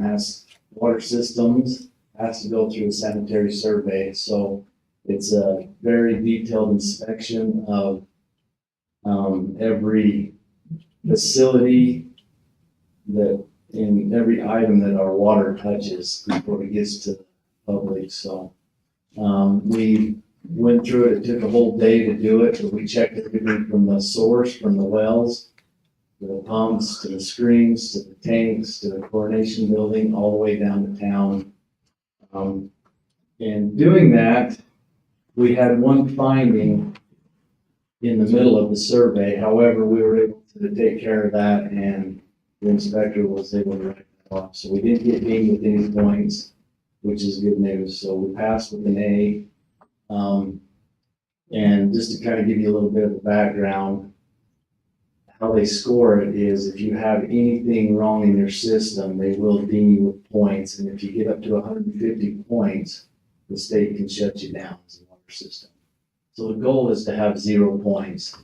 But right now, currently, our report has 15 points on it for the 1 million tank on page management. And I actually had him go up there and look at it, and he's gonna try and see if he can work with us, because it's something that we cannot control right now without getting a huge funding package to get it corrected. However, we do have a few small ideas on maintaining it, and so we can last a few more years on it. So overall, it was a good inspection. The one thing that we got dinged with was just a screen wasn't on a bend, and it wasn't turned down. All it took was a 90 and a screen, and it was done. So, but good news is we were up to speed and we passed. So, any questions? I would like Rhonda to share her story really quickly, Rhonda, about water. Or do you want me to give a brief summary? Yeah. Where did you live before? Oh, the water filter story. Yeah, okay. I didn't know what story we were talking about. So I have a water filter. It has like 7 or 9 filters the water goes through. It'll take everything from fluoride to whatever out of the water. And then it has rocks at the bottoms to put minerals back in this dead water after it's filtered out. And I lived in Toronto, Canada for a little while. And the top filter is a ceramic filter. And about every 30 days, I would have to take that filter out and scrub it because it would be orange. I had friends on the other side of town who had a blue-green color that they were scrubbing off of theirs. Not that I thought I needed it, but I've got this system, so I've been using it since I've been here. And since September of this year, that ceramic filter is still as white today as it was when I fielded with the first Roosevelt City Waters. And that's the testimonial that we want. Thanks, Ryan, for all your good help. Thanks for that raise, Ron. Ryan, when's the new tank coming online again? New tank, we probably will be drinking out of it here in about 3 to 4 weeks. We're just waiting on the chlorination building to be done. The tank itself is done, other than the backfilling. Has it sealed up okay then? I know they had a few minor. Yeah, they got everything patched up. We're ready to rock and roll, so. Brian's Excited. trying to find a tarp big enough to throw over it for the ribbon cut. Want to do, yeah. Barbecue and cover it. With the winds we're getting, that shouldn't be an issue. Thanks, Ryan. We did see the purchase orders, we have a financial review, but the purchase orders have gone down. Are there any questions on the purchase order? Oh, looks good. No. We won't, Move we approved. Thank you. We have a second. We're gonna give it to Rowdy this time. He's been really quiet. You guys were signing things again, but second by Councilman Rowdy. Clower. All in favor? Aye. Any opposed? Thank you.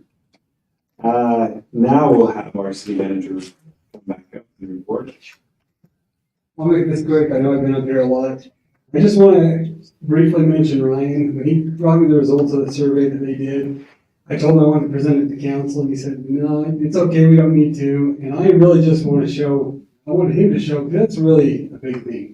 Every 3 years to have a survey done like that and get such an amazing review back is a testimonial to what a great department he runs. His guys are doing a fantastic job, and I just wanted on the public record of how awesome they are. So that's why I wanted him to present that tonight.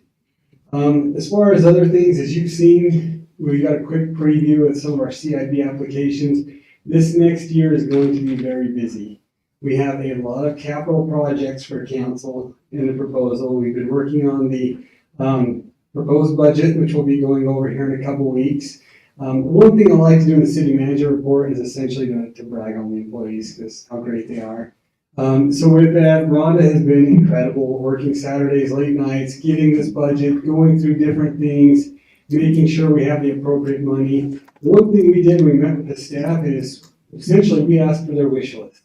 Everything you want, what do you want? And then we can narrow it down. So obviously we've had to whittle things down. Our capital project list initially was $20 million. In a perfect world, we do that. We're definitely not. But Ron has been phenomenal in helping us get that money to the right allocation so we can do the proper priorities for the community to help get those projects done that are vitally important to work and to play, because this is the place we love. And so I just want to brag on her real quick. Also, Sunshine's done great. If you haven't heard, we got another outdoor recreation grant. Getting that money ready for the nature park. So I wanted to thank her for getting that done and that hard work. If I had time, I'd brag on all the employees because they have been phenomenal. There's a lot of things getting done, a lot of progress getting moved forward in a time when there is so much craziness, but hats off to the employees. They're getting a lot done and a lot of projects are moving forward at a great rate. Are there any questions? If you didn't go to the cleanup at the nature park, you missed out. That was exciting to see. Appreciate you guys organizing that along with UDMC or UDH or whatever you want to call them right now this week. And it was phenomenal. It's a great project. One last thing I forgot to mention is I'm going to actually turn a little bit of time, if that's okay, over the city manager report to the chief. He has a dashboard that he would like to show you. It's purely informational. It is not for approval. So we figured this would be a good time so he can at least present that so we can give you some of the stats and data that PD is doing. You have access to. Chief? Thank you, Mr. Beck. I'm going to have Lieutenant Tucker come up, but I noticed if I stand behind him, you can't Oh, see he him. is here. He stands behind me. It's you. You can see him. I'll let him run the show. We wanted to get statistics, the crime statistics back into city council. We've had a few hiccups. We went from Pat Pod, which was one way, and we've gone to Spillman, which is another way, and it's kind of been messed up. But we went to a training, and the state of Utah just launched this website. And this website, I'll give you a little bit of background. Backpod and Spielman are software packages, and what it does is every time you have a crime, it has to sort it all out so that it can submit it to the FBI. And it does Group A and Group B. If you want to click on the Group A, just just click on that. And then if you go down to Duchesne, it's on the left column here. Keep going right there. And then you go to Roosevelt. So you'll be able to do this to any city, any county in the state of Utah. And then scroll down. This is basically the crime statistics that we report to the FBI. And what these software programs do is, for example, if you have a theft, it requires that if you have a theft, you have to have a victim, you have to have a property, you have to have something that was stolen, and then you also have to have their sex and their ethnicity and also their race. And all that has to be compiled on there. And the software just makes sure you have all that and there's no errors, then it ships it off to the FBI. And these are the results. So this goes back to 2017, and you can see kind of the crime trend that has been going. We had a little dip, and then 2020, as you guys all know, it went up and it's heading back down. 2022 is incomplete. It's behind. The actual website is a little bit behind, and also the implementation of the Spielman is a little bit behind also. If you go to the right there, and you can see it's listed like aggravated assault. Just click on, if you just click on like aggravated assault, then you can see from, where it go? You can see, Click back on. There you go. go down one it's just freaking out. But you can see right there, forcible sodomy, for example, what it is each year and what the trend is going down. If you go down a little bit further, kind of explain, the Group Bs are the more advanced crimes, kidnappings, theft, and all those. Crimes by person, it's hard to navigate. If you go to the list there, right there. So this, I'm going to be in the way, but this aggravated assault is highlighted, or this right there. Then you can go down here, and it'll show you how many you have. So just go back up there. Right, and then down here, it'll show you like 12 in 2021, 15, 6. Can you kind of see those? That's so many of those that you had in each of those years. What does the red there represent? So the red is, can you go back down a little bit? For some reason, the colors have gone. See that? So the red is simple assault right there. So that's how many you've had on there. Yeah, it's kind of wigging out a little bit.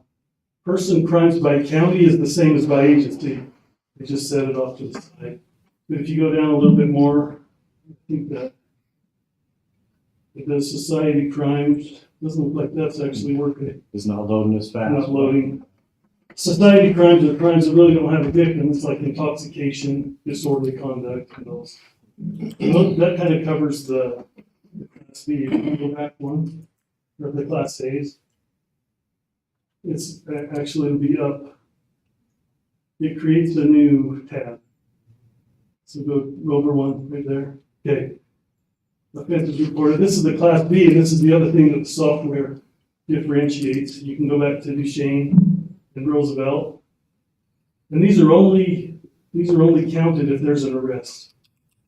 So these have actually gone down. A lot of these are intoxication and disorderlies and all those, but they have to have an arrest. The other ones is just how much crime was reported, but these are arrests. So if you go down, it kind of differentiates all these. How many you have? Lieutenant, I think he said that there's a lag in this, we're about 2 months behind. But you can see what we trended on years before, and eventually you can see what we do this year. This is new for the state, and it does have a few little glitches, but we're finding very good information. We'll probably share it so you can see what. And the other thing also is you can look at other cities and see what they're up to as well. in comparison to. And when the FBI also, when they tell us this stuff, you can't specifically compare to other cities, say even in your same population, because they have different things. We might not have a hospital, but because we have a hospital, we get a whole bunch more assaults reported and stuff like that. So you kind of can compare them, but you can't exactly compare them. That's a good point. I'll draw out one more that we're dealing with, is you make an arrest, we've got a jail that's 30 miles away. And that triples the time, especially if we have to take them to the hospital. So we have an officer tied up. We said a domestic violence that happened 4 hours ago. He just pulled in and started his report because he got tied up between the jail and the hospital and the issues we're having there. 4 hours, actually 4.5 on a domestic. Tied up. And then the other, that kind of, so you can play with this website and mess with it all you want and kind of see where we're at and what we're doing. Now, this is only the stuff that's reported to the FBI. We also have some other stats that we did. And we're trying to fine tune these, how best to do it. One of the big ones is the calls for service. So if you remember that those have always been, between 800 and 1100. And we're still there. I think we're at 1049 for the month of April. Some of the other stats we haven't been able to get exactly with the Smillman program that I was with the Fat Pot one. But these are some of the ones that were pretty easy to get out there. When is this for, Lieutenant? This is for April? April of 2022, This is for yep. April. 10 accidents though, that was quite a bit more than what we usually have. Assaults are always high here. Attended deaths, that's a death basically that the doctor signed off on. They were sick, so there wasn't anything suspicious on those. The domestics, shoplifting, and theft, of course, always been big property crimes. You have any questions on those? So as we have this data, we look for trends. Is there things we can do to try to mitigate some of that so we don't have this? I mean, some things I realize you can't, but is there anything that in the process? Oh yeah, well, we talked about that. Chief and I talk about that all the time, and I feel that he has a plan to get that. A lot of this is related to the drugs that are here. If you're on drugs and you don't have money for it, now you got theft. You got all this other stuff. It's related to that. And we have some big things in the works. We're working on Okay, any other questions? Appreciate you coming and yeah, give us an update. We wanted to get back into this. I know it's been rough for us too. We appreciate your patience on it. Our door is always open, by the way. And our phone is always on. I'd like to put mine aside every once in a while, but I don't. And so don't hesitate. If you have a question about something or you want something clarified or anything of that sort, I'm all for it. I'm sure Mr. Bake is fine with that too. I would say I appreciate that. I know I came in one time on a issue and you guys already discussed it and we could have some conversation, and I appreciate that. And I appreciate the data because I think it's important not only for you guys to have, see trends, and if there's something we can mitigate, let's do that, as well as for people to see that you guys are out there trying to do your job and serve the people and protect them. I think they need to say, hey, we're doing what we can. Well, obviously we need the community's help to mitigate most of that. That would be the best if they didn't get involved in some of the things that are causing those. But we're making leaps and bounds. Yeah. I'm hoping the next council meeting will be swearing off and we'll be fully staffed. And we have attracted some veteran officers that have some specialties in some of the areas that we're having issues with. And that's nice to see that they want to come work for us. I will say I have noticed the presence, and I appreciate that. Just being more around town and the presence, I think, is huge. So I appreciate that. Yeah, I got pulled over. Yeah, he was running really. I didn't pull over yet, but I saw them pull someone over in front of me, so I thought that's good. We have, and it's like I said before, Mayor and Mr. Bake and I have had this conversation. We have some issues. we're tackling those issues. These stats here will go up, or calls for service will go up, but we have several plans in motion that I think is going to be very effective. And over a period of time, hopefully not too long, 6 months, 8 months, 2 years, year, something like that, we're going to have that come down. And we will have a great, excellent community. Well, I think that's normal though. We talked about this before, is it's going up because you guys are out patrolling and doing your job. And as you do your job and people understand that there is accountability, that's what's going to help drive those down. So I appreciate, I don't want them to go up, but I know they're going to, but that's because you're doing your job and trying to, solve those issues as best you can and deal with them.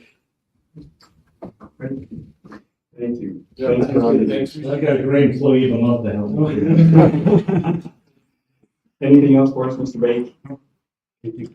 All right, we'll go ahead and move to our committee reports. I don't have anything. White, do you have anything for us? I don't have anything other. Just a quick report on the gun range. I know that's been one of those things that we've been trying to push along. We are getting a little closer, and they did say that because of the guns and ammo sales, the pot of money coming in for 2023 is quite large. And so because we waited so long, we may be able to tap into those funds as well. And so it is getting closer. Don't give up on us. But we don't want to start that project until we know exactly what we're going to get from the federal government on that. And it can be significant. So that's all I have. We've discussed mine already, so I'm good. Okay. Just wanted to report the mud dye dedication went really well, and they did a good job with that. Steve's not here, but Yeah, awesome job. Yeah, that's it. Any that didn't get to attend, you missed out. So that looks like that concludes our meeting tonight. Any other business? Move we adjourn. Motion, do we have a second? Second by Councilman Wright. We are adjourned. Thank you.